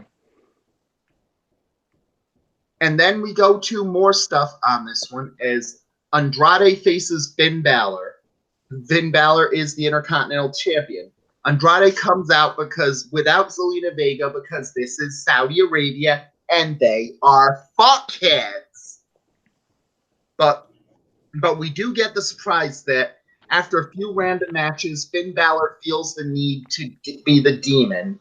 And this is a good thing for Balor on this one, because he's showing some fight here, and the fact he's willing to body paint in 94-degree weather. Reminded me, do you remember in 2000 when Sting was hiding and they lifted the thing, 2015? Yeah. And Sting's paint was all like basically gone. Like, that's what happened to Finn. Yeah. Balor's went from the demon to the extraordinary man that does extraordinary things. And this was a battle on it that everybody wanted, because everybody finally wanted to see Los Ingobernables face Bullet Club. So, sure. I actually did find this match and watch it, because I was told it was match of the card. Yeah. Well, it's Andrade and Finn Balor. Of course it's going to be match of the card. So Of course. Yeah, there's some matches where you know it's going to be good, and it wasn't something that you could fail on this one. Andrade loses, Finn Balor wins the Intercontinental title. And finding the things to be hopeful for, Balor then proceeds to go into the Jeddah arena wearing a pro gay rights shirt and saying, "Love is love," right there. That is baller. Oh, absolutely. That's like, that is legit. Like, that does show like incredible courage, you know? Yes. Yes, and that's not referring to his trunks or anything, but that takes balls to do that, and kudos to Fergal Divot for fucking not giving a fuck and doing what was right. Yeah, and also for the other people to give credit to, you have Mustafa Ali, who went into the 50-man battle royal and made it clear, "I'm donating every penny I made for this show to charity water." So yes. So more people who deserve your kudos for being at this show. Absolutely. Speaking of people who don't deserve your kudos, we have Roman Reigns versus Shane McMahon. Oh God. And then we have Shane having his various lackeys go after Reigns.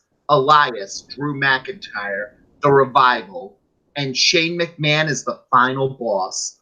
Roman Reigns, the biggest star in WWE, is finally getting his hands on this bastard Shane McMahon.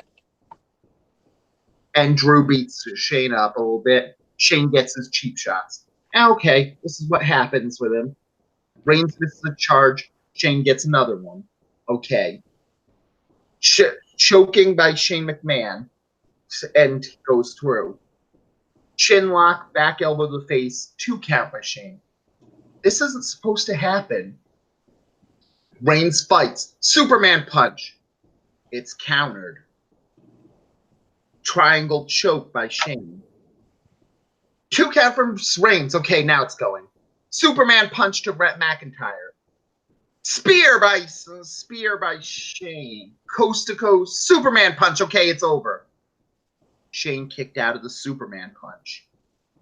Shane blocks the spear. McIntyre hits the Claymore. Fuck you. Fuck you. Fuck you. Fuck you. Fuck you. Fuck you. Fuck you. Fuck you.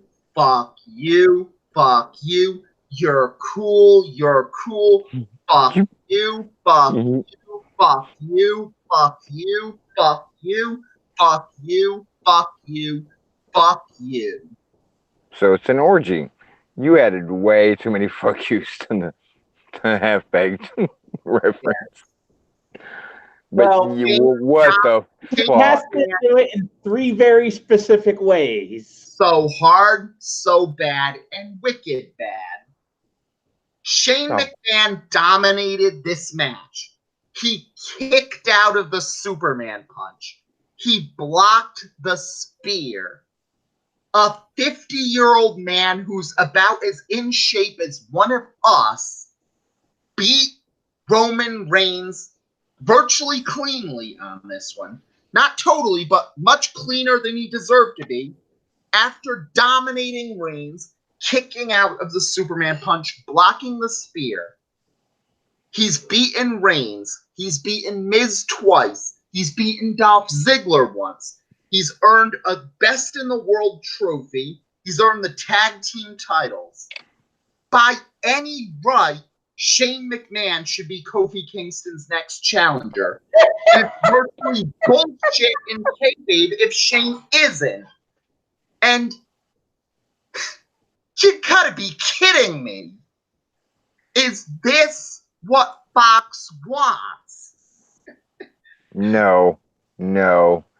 This is what is happening before the move. This is Vince created what this is like. Let's, at least in my opinion, like, let's get all this out of the way before the SmackDown moves to Fox. That's the only way I can rationalize it in my head of let's get all this dumb fuck. Because in the year of our Lord 2019, and this goes back to in the year of our Lord 2018, why the fuck is Shane McMahon A, wrestling, B, going over people? What the fuck? Yeah, and the worst part is that if they did it right, Shane McMahon could be a very good begging off the heels, but now the babyface is finally gonna get his hands on this bastard. And that's what wrestling's all about. But when you have an angle where the face is finally gonna get his hands on this bastard, he's gotta beat the crap out of this guy. He's gotta destroy this guy. Roman Reigns wasn't able to destroy this dude. That's the best guy you have. And he can't beat Shane McMahon. What the fuck? This is the same problem with Stephanie on it, where once Brie Bella couldn't beat her in 2014, it went to, oh crap, they're gonna have Ronda Rousey face Stephanie, and because wrestling is a long match on it, even by not going 15 seconds, Stephanie McMahon's going to look like the second baddest woman on the planet, even in the loss. And I don't see any other way on this one, because for some reason I could see Shane McMahon beating Brock Lesnar clean in a cash-in. Sir, don't put that out there. You know they listen to us, sir. Sir, I That- plead. Yeah, No, that's the don't. on this one. Well, here's the thing. Some people, it's like the old saying goes, some people just want to watch the world burn. Mhm. Those people lack ambition. Yes. This is. I hope this is some good shit. That's all I can say about this. And so from there, Oh, real quick, because I didn't ask. SmackDown overall letter grade. I know you hate me asking that, but I'm going with a incomplete because there was only 3 matches and it was just build up for this. And the main event was basically not even build up because it was a women's match. So it's I give SmackDown this week the same grade I'd give NXT this week, where it's not a bad show, it's not a good show, but it's not going to be a big show already because it's just a couple extra matches on the road to this pay-per-view. So you really can't give it a grade. see. Oh, okay. Let's sidebar real quick. Since a lot of from Monday, a lot of male wrestlers were already flying over to Jeddah because this was a topic a few months ago. Would you have made this SmackDown all women? Honestly, I would have. And that's really what you'd want on this, because if you make an all women's show right before the all men's show, then that's perfect. Everything goes through. And but it was weird on this one because there was the story for the last few days that Natalya and Alexa Bliss went over to Jeddah as well. And the WWE was in discussions with Saudi Arabia to let there be a women's match on this show. And that has to be kept into context as well, because we came close to seeing a women's match, and I would not be surprised if by the second show in 2020 we see women wrestle in Saudi Arabia.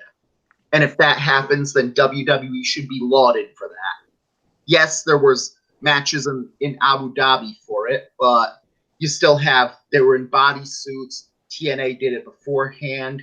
The match was destroyed as Normal came into the match, but Sure. but you have something very big in that match. And if it happens, then you have to give it a plus. That is the reason why Stephanie McMahon invented women. Exactly. So going from there, we get the in-ring debut of Lars Sullivan against the Lucha House Party. And we have the Lucha House Party getting a lot of the attacks. And Sullivan wins by DQ. Well, of course.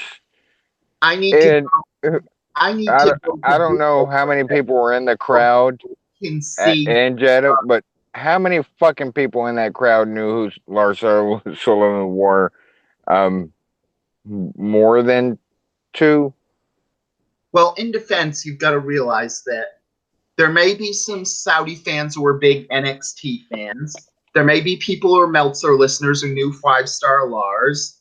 There's probably a lot of people in Saudi Arabia who believe Lars Sullivan's viewpoints are right, so. But Isn't a lot of that shit banned though over there? yeah, but ultimately, even beyond that, this was a case where Lars Sullivan's supposed to be this monster heel who destroys everyone and steamrolls people and keeps going. And he's not destroying Lucha House Party without breaking a sweat. That doesn't work.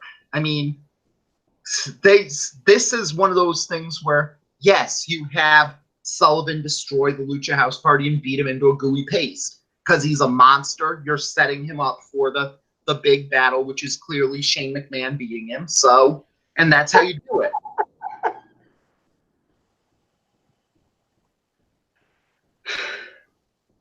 But then we go to the next match on the card is we have Randy Orton versus Triple H again. And this is, well, it's a Triple H match. Let's just put it that way. Triple H matches, are going to be certain things.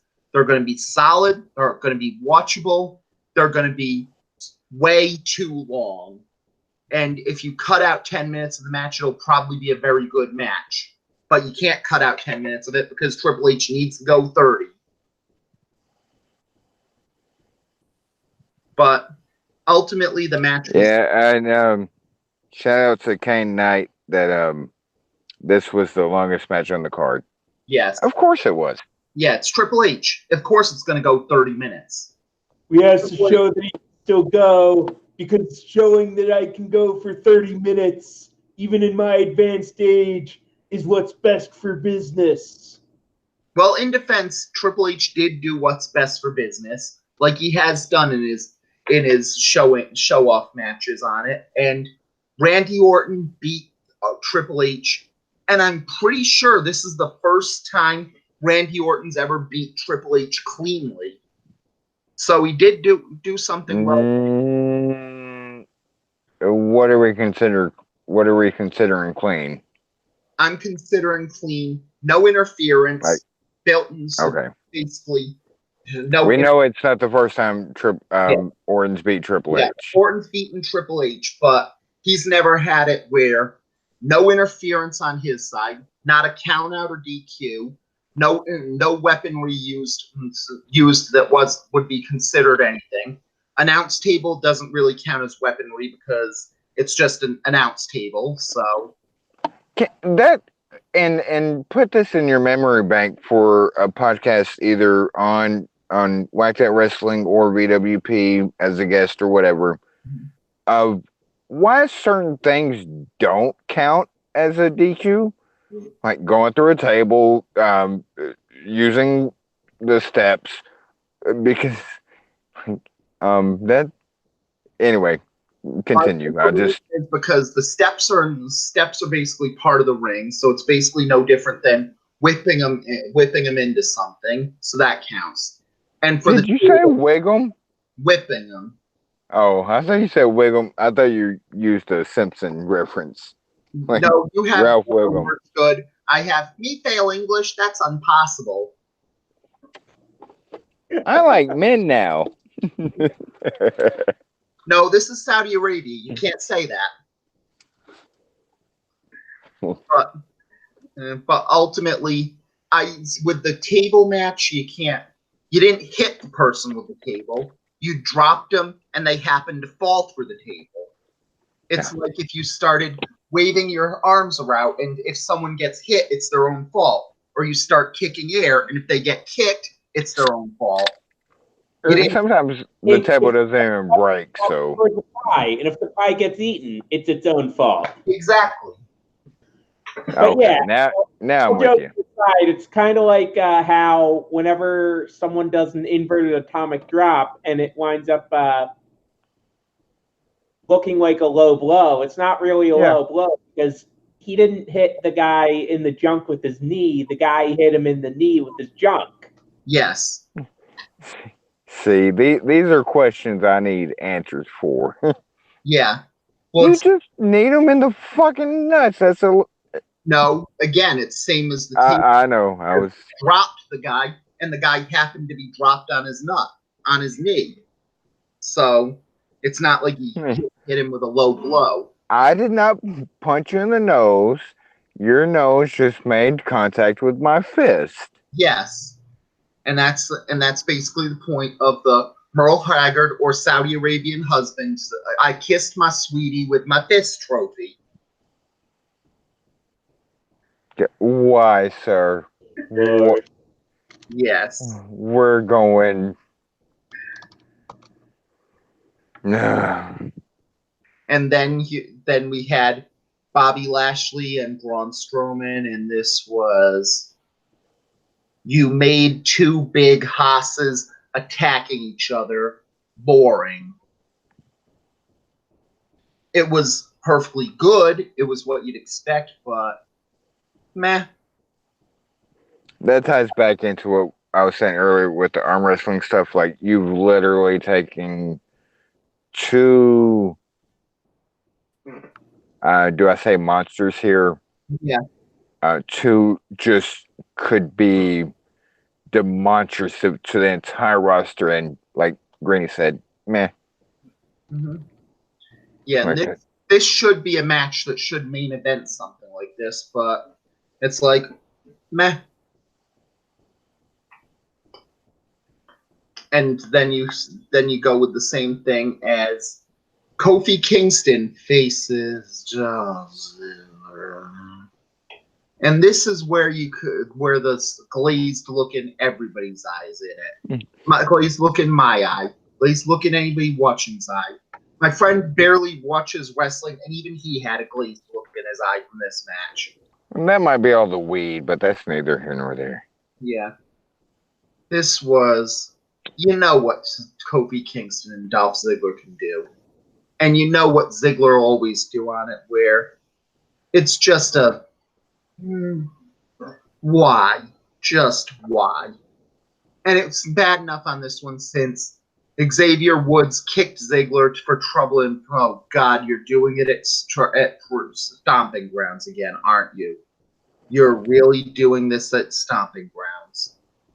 Time out real quick. I'm reading a comment that the title is Shane should be champion, with a quote that says, let's see, Shane beat Kevin Owens and Sammy at WrestleMania, then won a trophy calling himself the best in the world, got a tag team partner, won the titles, then feuded with tag team partner, and won the feud decisively, including at WrestleMania, then beat the number one babyface on the roster in Saudi Arabia. I don't know how you don't make this man champion. He is clearly the most badass man to ever step foot inside a ring. Fucking where I live in an open gun state. I've fucking God. That's the problem, though, because in kayfabe, Shane McMahon absolutely should be fighting it. And that's one of the problems on it, where even beyond kayfabe, that's the problem with the Stomping Grounds match. I was willing to buy into this Kofi versus Ziggler match on one condition. On the, yeah, Ziggler's not back. He's just fucked off on this one. He's not under contract anymore. The Saudi government said, we want Ziggler. Give us Ziggler. And WWE backed up a Brinks truck or two and said, come to Saudi Arabia and fight Kingston in this one, and that's your match. I could accept that because it would be, yeah, Ziggler's gone after this, so who gives a shit? I'm under the thought process that Ziggler means something else in their language. That we want Ziggler. It means translate something different. And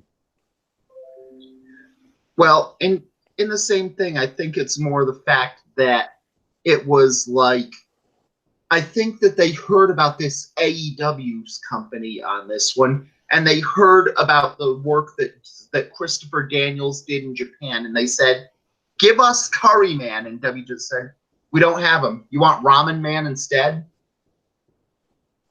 oh Lord. Wow. Mm-hmm. Yeah, because that's only the things Ziggler has to offer. He stole wiggle his ass with the champion move from Peyton Royce. His only benefit is that his hair looks more like ramen than Justin Timberlake circa NSYNC. Hey, he has a notch on his bedpost that he hit it before John Cena. I'm just going to leave it at that. Yes. So, well, that's also the plus on it. And Justin Timberlake or Dolph Ziggler, so. How that happened, yeah. Even if Ziggler had Nikki Bella first in this one, it's countered by the fact that Dolph Ziggler actually slept with Amy Schumer. So It's kind of And dude, I told you earlier in a conversation when we weren't on air, like I threw up. Like, Yeah. don't make me do it again. Yes. Please. Well, it does I'm not feeling well. because apparently Amy Schumer taught Dolph Ziggler how to do stand-up comedy, so possibly literally, because I think Ziggler does make jokes saying, "My vagina!" Gillette, the best that men can be. Mm-hmm. Hey, it's 2009. Ziggler can make jokes about his vagina too, so. This I'm gonna go ahead and I could have said this off air or whatever, but this will be my last whacked out wrestling appearance. I'm not retiring from the podcast game, but Yes. That's good God. Amy Schumer's the fucking worst. Yes. Well, then Dolph. Like, Well, which one? here's the plus. Aren't they? Maybe. Can I say, Granny? Or we're not under any restrictions, right? No. Maybe Ziggler. Maybe Amy Schumer is Ziggler in a fat costume. I don't think so on it, because at least there is the plus of the Saudi government wanting Ziggler so badly, of the fact that Schumer did say the sex with Ziggler was too athletic for her good. And then she said in her movie, Oh my! and that by the character that was clearly Ziggler from the autobiographic thing, played by Cena, left her because he was gay and CrossFit obsessed. But I was told all blondes look alike. I don't know on this one, because I think that's only if you're fighting Becky Lynch. Did I go too far? No. I think that's the whole storyline with Becky Lynch, so it makes sense there. So Dolph Ziggler is going to be your next Raw Women's Champion. it could work. So Cosplayed by Amy Schumer. yes. And then we had, where's that gun I was looking for? Then we had the biggest battle royal in history. 51 people in this match. And we go as follows. The Miz, No. Samoa Joe, Elias, both Usos, Ricochet, Cesaro, Nakamura, Rusev, Robert Roode, Ali, Xavier Woods, Rowan, both Revival members, Apollo Crews, Matt Hardy. Wow, Hawkins and Ryder still exist. And so do the Viking Raiders. Chad Gable. Wow, both members of Authors of Pain are back. Jinder Mahal. Both Heavy Machinery members. No Way Jose. Mojo Rawley. Both B Team members. Titus World Slide. EC3. Shelton Benjamin. Both Morris a quarter. Heath Slater. Sin Cara. Eric Young. Tony Nese. Cedric Alexander. Buddy Murphy. Both Singh brothers. Mike Kanellis. Akira Tozawa. Drew Gulak. The Brian Kendrick. Humberto Carrillo. Oni Lorcan. And Mansoor from NXT. And a partridge in a pear tree. You son of a bitch. I don't even know your mom, but I'm sure she's a nice lady, but yeah. In all seriousness, though, this is, I think there may be 9 off from the biggest battle royal ever. Yeah. No, I think there were some battle royals with 120 entrants in them before, so. Yes. Yes. Yeah. Of course, there were kind of cheap stuff with a promoter who just taught people how to take a bump over the top rope and nothing else. So. That was literally like how to backwards flip over the top rope. That was literally what was taught. Like, you get clothesline, you just flip backwards. Mm-hmm. But it's definitely going to be something they'll probably work in the future, the biggest battle royal in history. And then we have a bunch of people going through. We see that EC3 is one of the lowest men on the totem pole, so that's like it's He didn't sad. have his mirror with him. Can you blame him? Yeah, it's sad when TNA probably would be the better option for him. And then they keep going. What? More people go, keeps going, and so slowly but surely, people get more and more out, and the lower levels in, we're down to Joe, Ali, Ricochet, Mansoor, Elias, and Cesaro, and once you're down to 6, it's pretty clear how it's going, and suddenly it's Elias and Mansoor, and we have, well, go for it. I mean, it's a Don't call me Shirley though. yeah, but it just works for me on it. Yeah, it's Mansoor, a jobber in NXT, but you know what? Nothing wrong with a home country favorite winning. Give people something they can cheer for and just go with it. Plus, it is clear that even if he came from Saudi Arabia prospects going through and having his first match being him fighting Iranian people because they wanted to have Saudi Arabian people beat up Iranians, everybody said Mansoor looks like a good prospect. And Biff said it right, where you could make a great tag team out of Mansoor and Ali as a great. These two are just good baby faces who you want to cheer. Yes, but not solo. Yeah. Well, I don't know. I think it's definitely worth it because every fan wants to see Cole Quinn finally get his WWE debut. So, and that's important too. I mean, Colin Quinn could finally use a win, I guess. Not Oh, you say Cold Quinn? Okay. Yeah. I'm pulling John fucking puns into the mix. Yes. Metal Matt has ruined me for 2 weeks with his puns. Could be worse on this one, where Mikhail was talking about all the weird things that happened in 1990s boxing and talked about the heavyweight who had his blue screen of death in the match. I was saying, I knew the guy from Bowling for Columbine was a bit of a jerk, but you really have him beat up by heavyweight boxers? Dude. Mm-hmm. Dude. Yes. And then we have the match that went through. Lemon Party 3. This time, the lemoning. Because, of course, Saudi Arabia has to do many matches of this one. They're all the same. It's just two old men having a circle jerk, and no one needs to see it. As we finally get Goldberg versus The Undertaker. And all it took was 204 million from a country that makes many human rights violations, giving an offer they can't refuse. Undertaker gets to go through as Goldberg fights for his family against the shadow of death.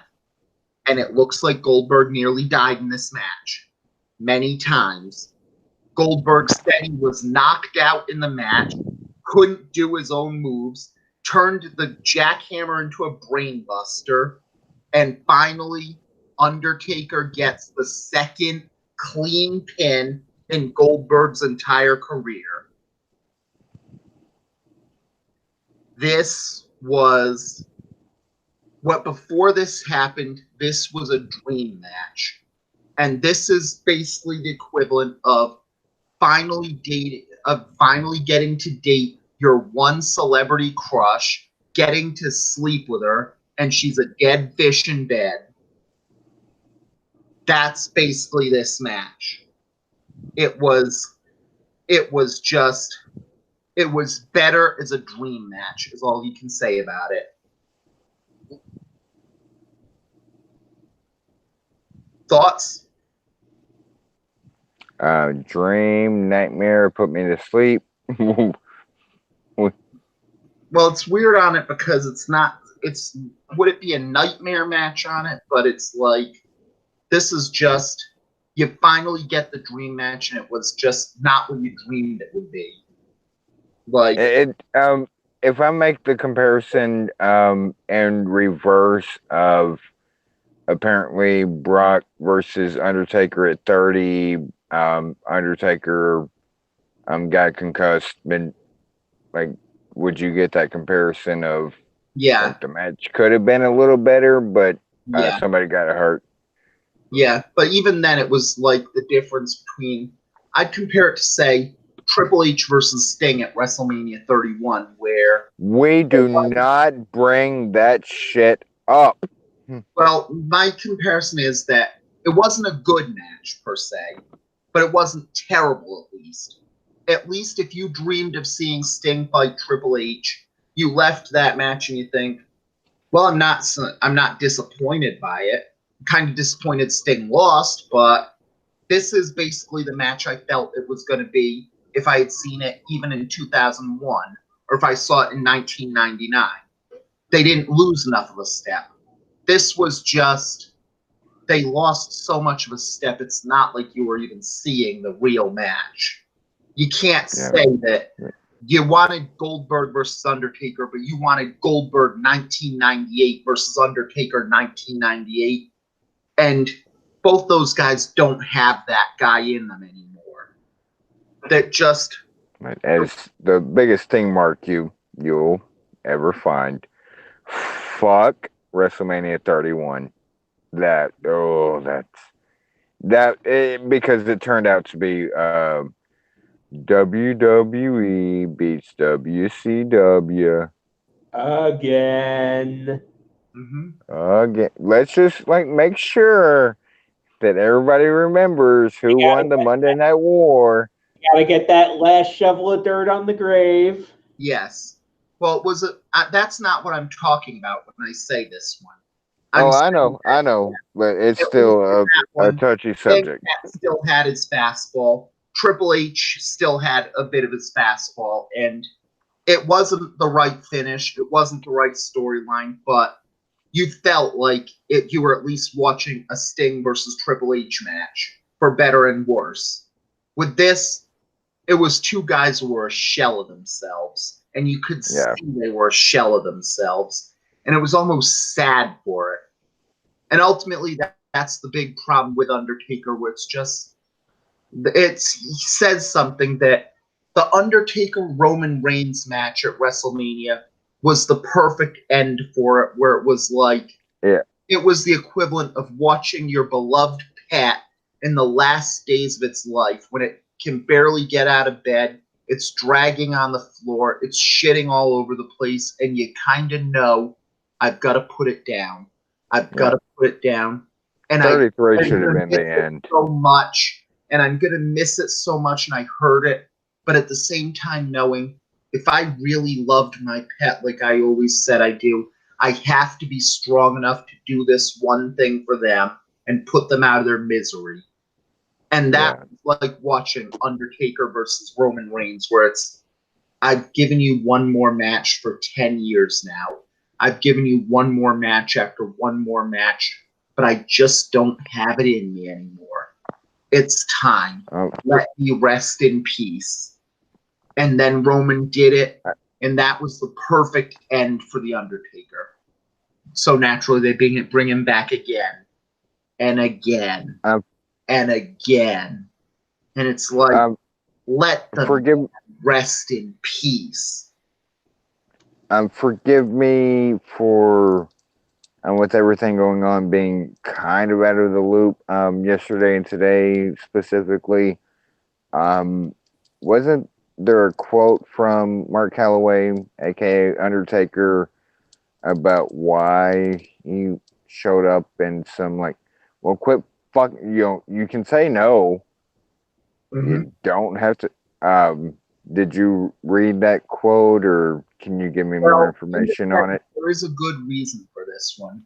My theory on this is that Mark Calloway was replaced by Brian Lee a few years ago because his reason would have to be for Brian Lee as the Undertaker.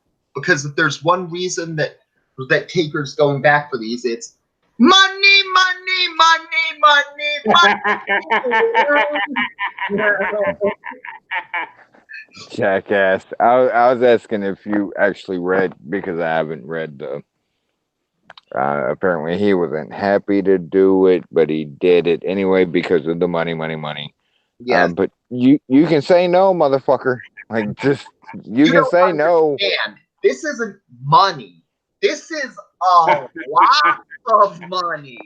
It's like they said in Spaceballs, we're not just doing this for money, we're doing it for a shitload of money. Yes. This is the big. But okay, here's the important question: does Undertaker give good helmet? Very likely. Well, it does look like if it has been in these last few matches, he's been eating a lot of Pizza the Hut. So, well, the real question we all have to ask is, how big is Batista's Schwartz? yes. Oh God. Oh, God. I knew it. I'm surrounded by assholes. Yes. I was kind of asking an honest question because I didn't read the article about where. Well, honestly, I just saw the title and like, say no, don't go. yes. Honestly, that's Like, the problem where it's like, again, it goes down to the amount of money that's being offered isn't just normal money. This is stupid amounts of money.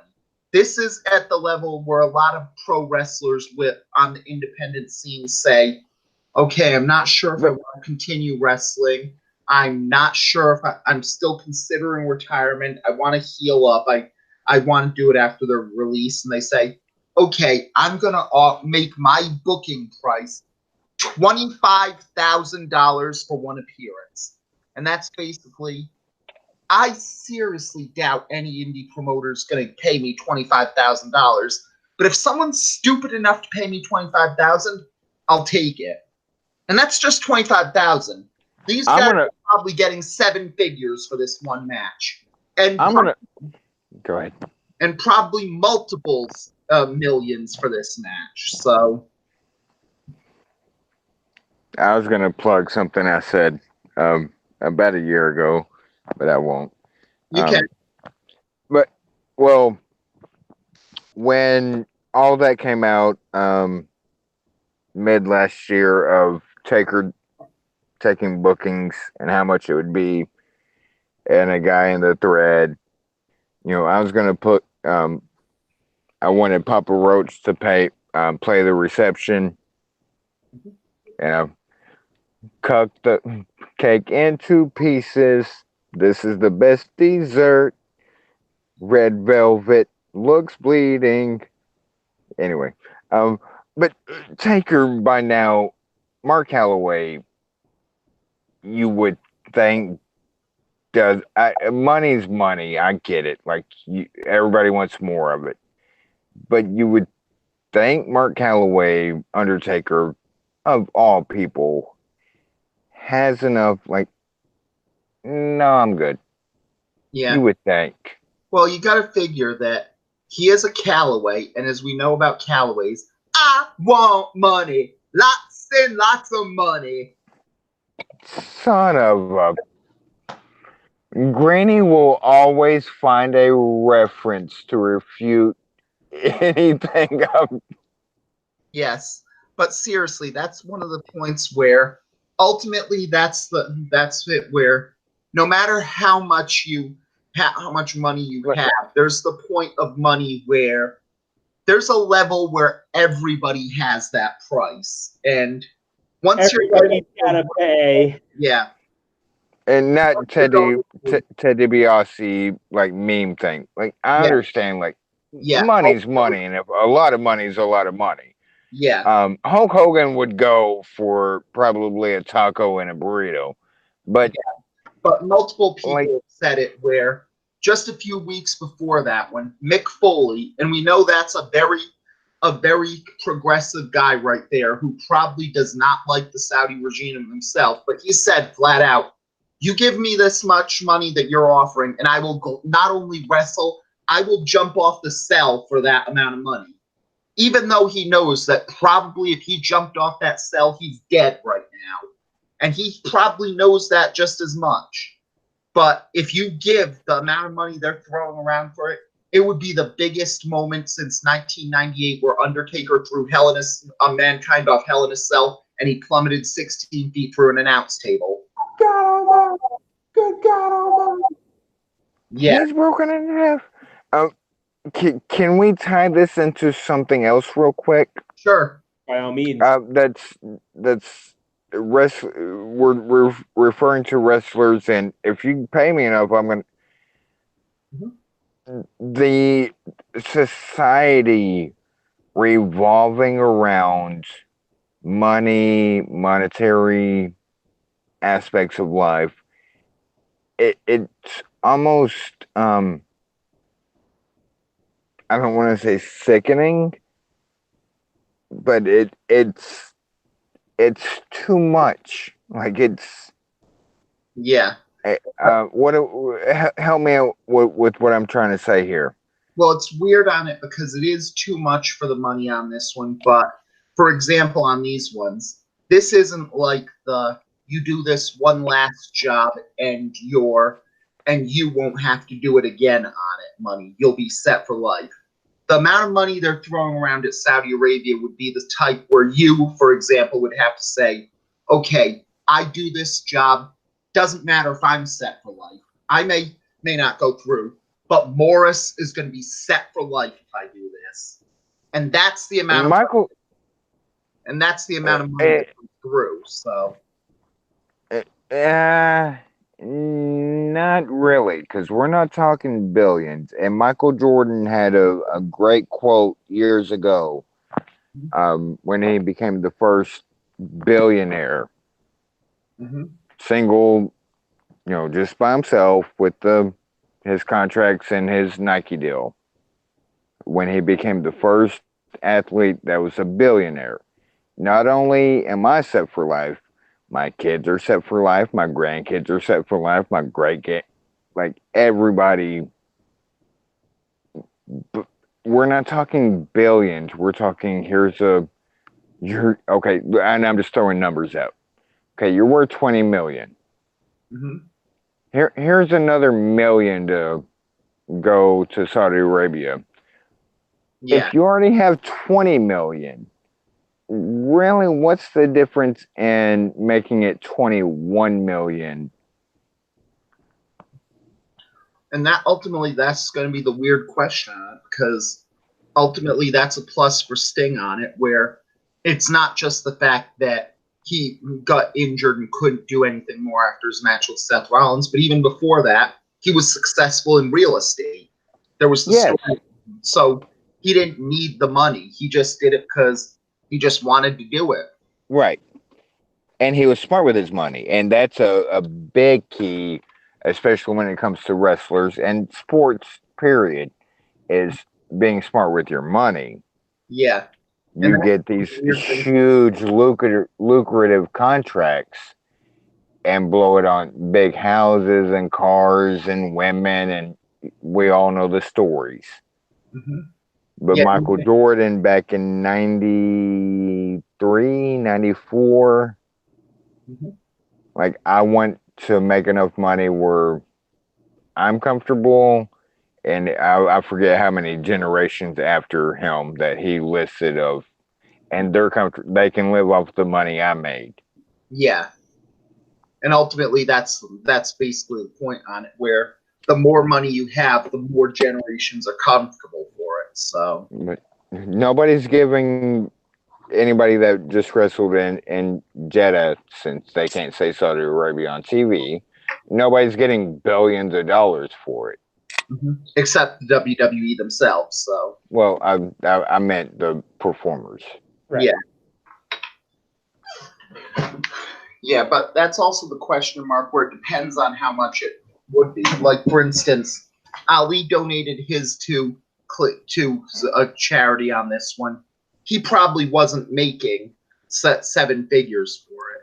But and that both speaks Goldberg and Taker probably made seven figures for this match. So absolutely, and you know, Ali's not making high tier money to begin with yeah, in WWE contract status. yeah. So But the it's still fact that probably, it wouldn't shock me if Ali or someone like, say, Humberto Carrillo, who's on the low end on this one, or Oni Lorcan, those guys probably made a year's salary for their appearance in the Battle Royal. It would true, not shock me if that happened. So absolutely. I don't. I think we're saying the same things. I hope what I'm saying is not getting lost in translation. of course, Like that's Undertaker has money. Like yeah. if they said, "Here's $1 million, show up." Mhm. In my mind, $1 million, I don't want to say isn't much to Undertaker, but it's not life altering. Like if you, John, or I won $1 million lottery ticket, like that's life altering. Yeah.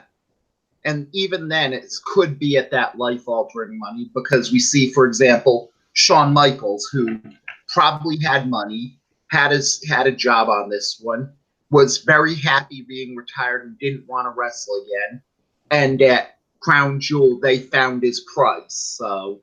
Yeah, So and it's like a lot of this could ultimately be the name your price on this one. And with these ones, it's probably goes past that too.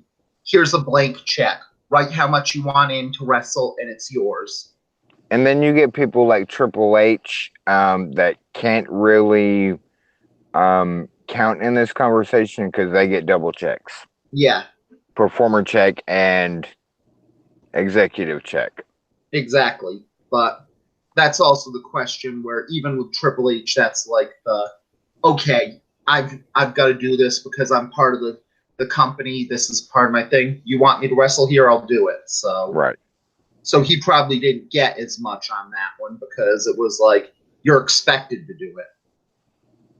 I didn't mean to like get on soapbox or anything. No I problem, because it does tie into the big question where eventually that's going to be a question mark when these wrestlers just can't give you that match anymore. Like, right, and that's coming that, quickly. That should have already happened. yeah, Undertaker specifically at 32 when Roman like Undertaker.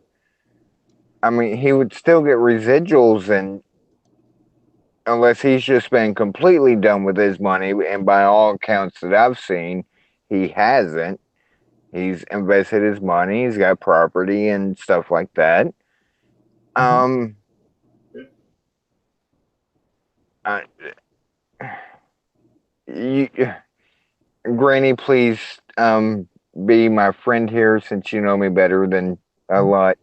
Um, I'm not trying to throw anybody under the bus here, but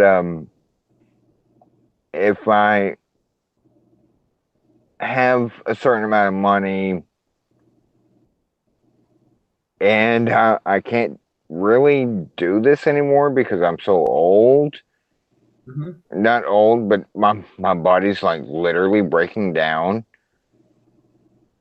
Don't worry, I'll take you to the pound and find a new podcast co-host when that happens. um, like just there's it's not that hard to say no sometimes.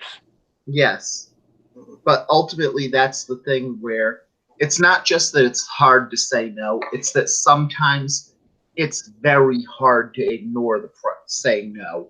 And ultimately that ties into why there's the problems with the Saudi Arabia where it seems good to the fans to say, I'm going to protest Saudi Arabia by not watching a wrestling show.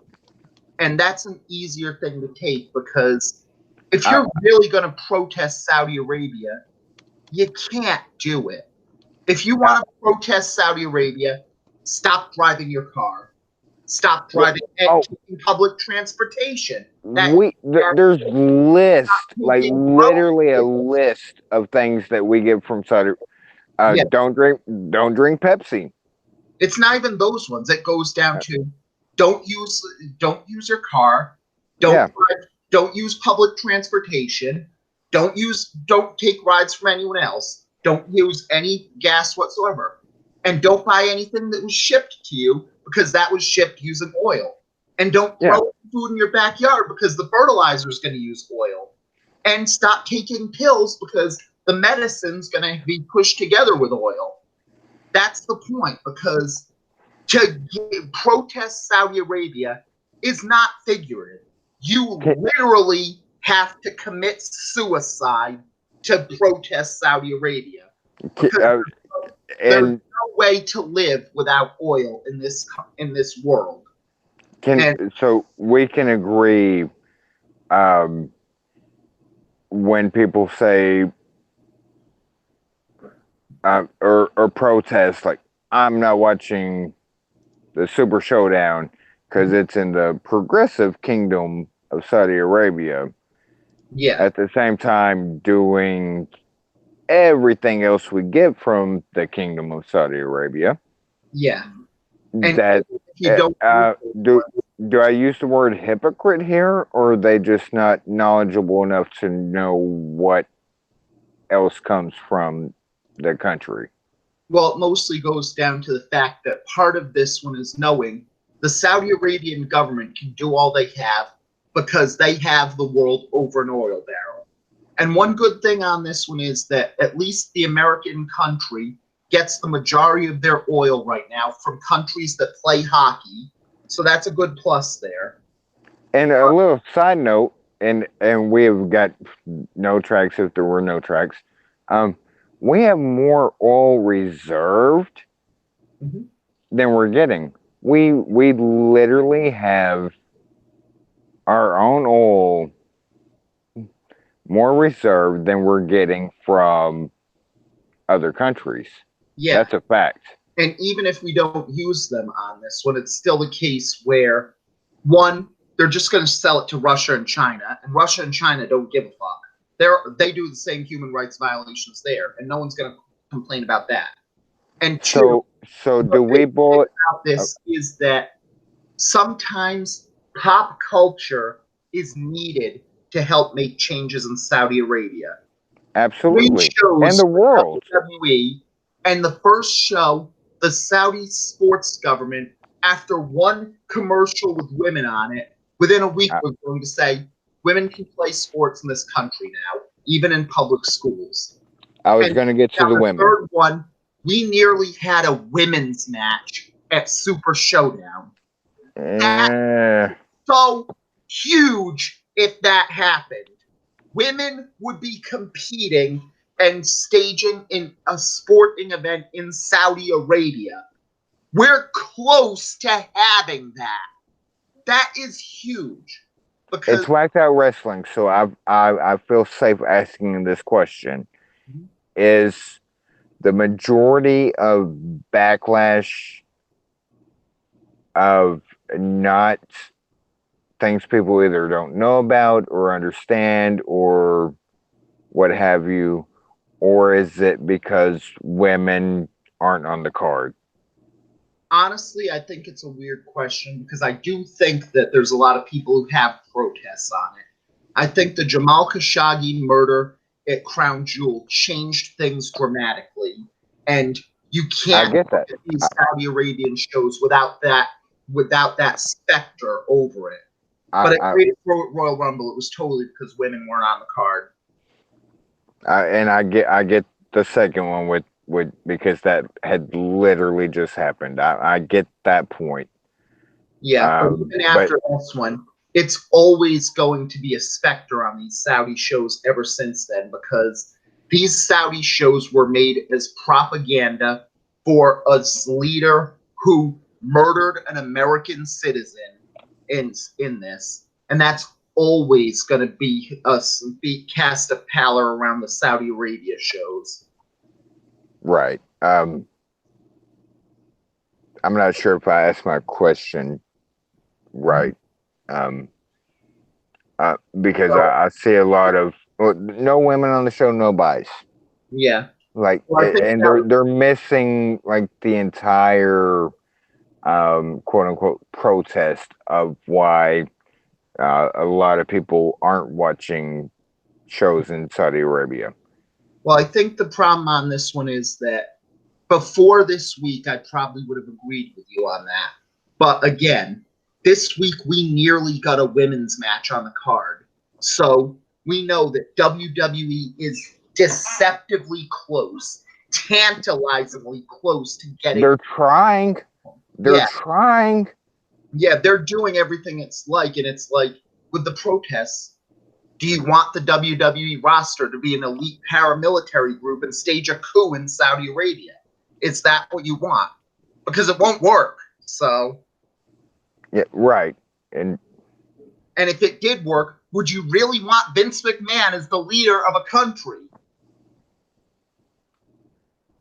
well, he owns a universe, sir. Yeah. Well, we could have WWE City, but then you'd have them have the monsters, and only Scooby Doo and his gang can help you out after that happened. But still, damn. But what they have 2 weeks ago, I had to watch all 3 of the Scooby Doo movies, and I hate you for using that Yeah. reference. Mm-hmm. But they have Suplex City though. Yeah. Well, at the very least, you have a good level of the Scooby Doo movies that works for WWE. You have But you get Diva. Velma is the geek girl that everyone fawns over. Fred Becky is Lynch. the star who's as the star Vince gives the big push to, and Shaggy, of course, is Matt Riddle. Bro.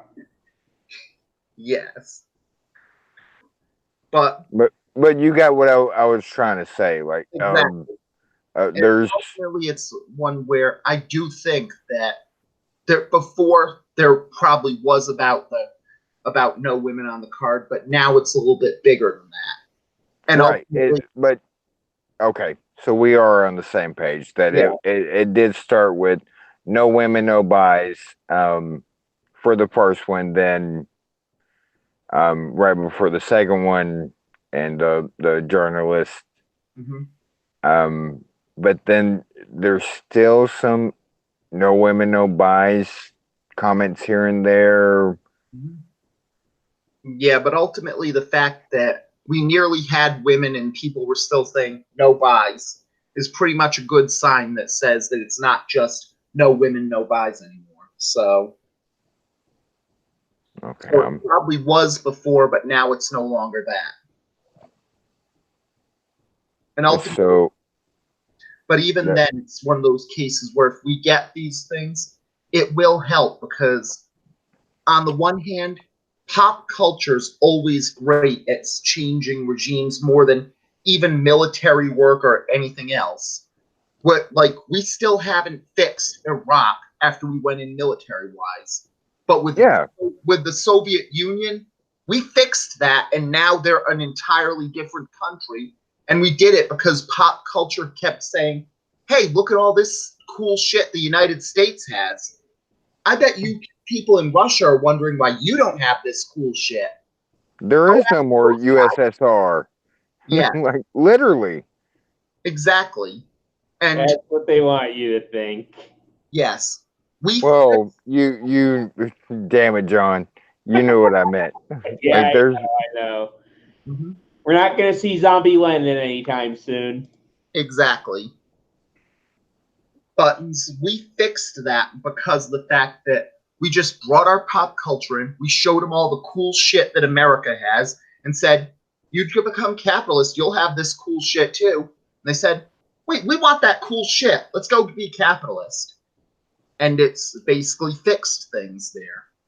And that's how you fix the regime change for other ones. By contrast, if WW says, we're not going there, that would be a stone groove for Islamic fundamentalists.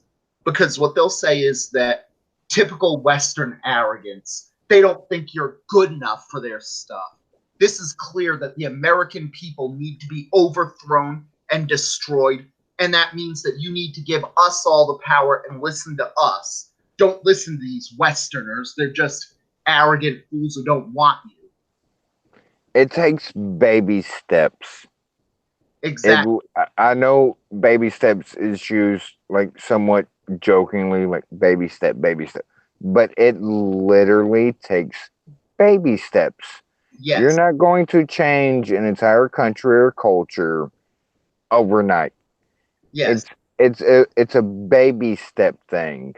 It's like the same sentence goes as well. A journey of 1,000 miles starts with a single step.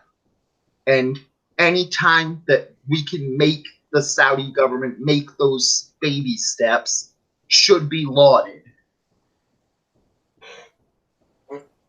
And I apologize, Tommy Graney, Don't worry. but I just because I'm of two minds of it. As you know, I'm always of two minds. I just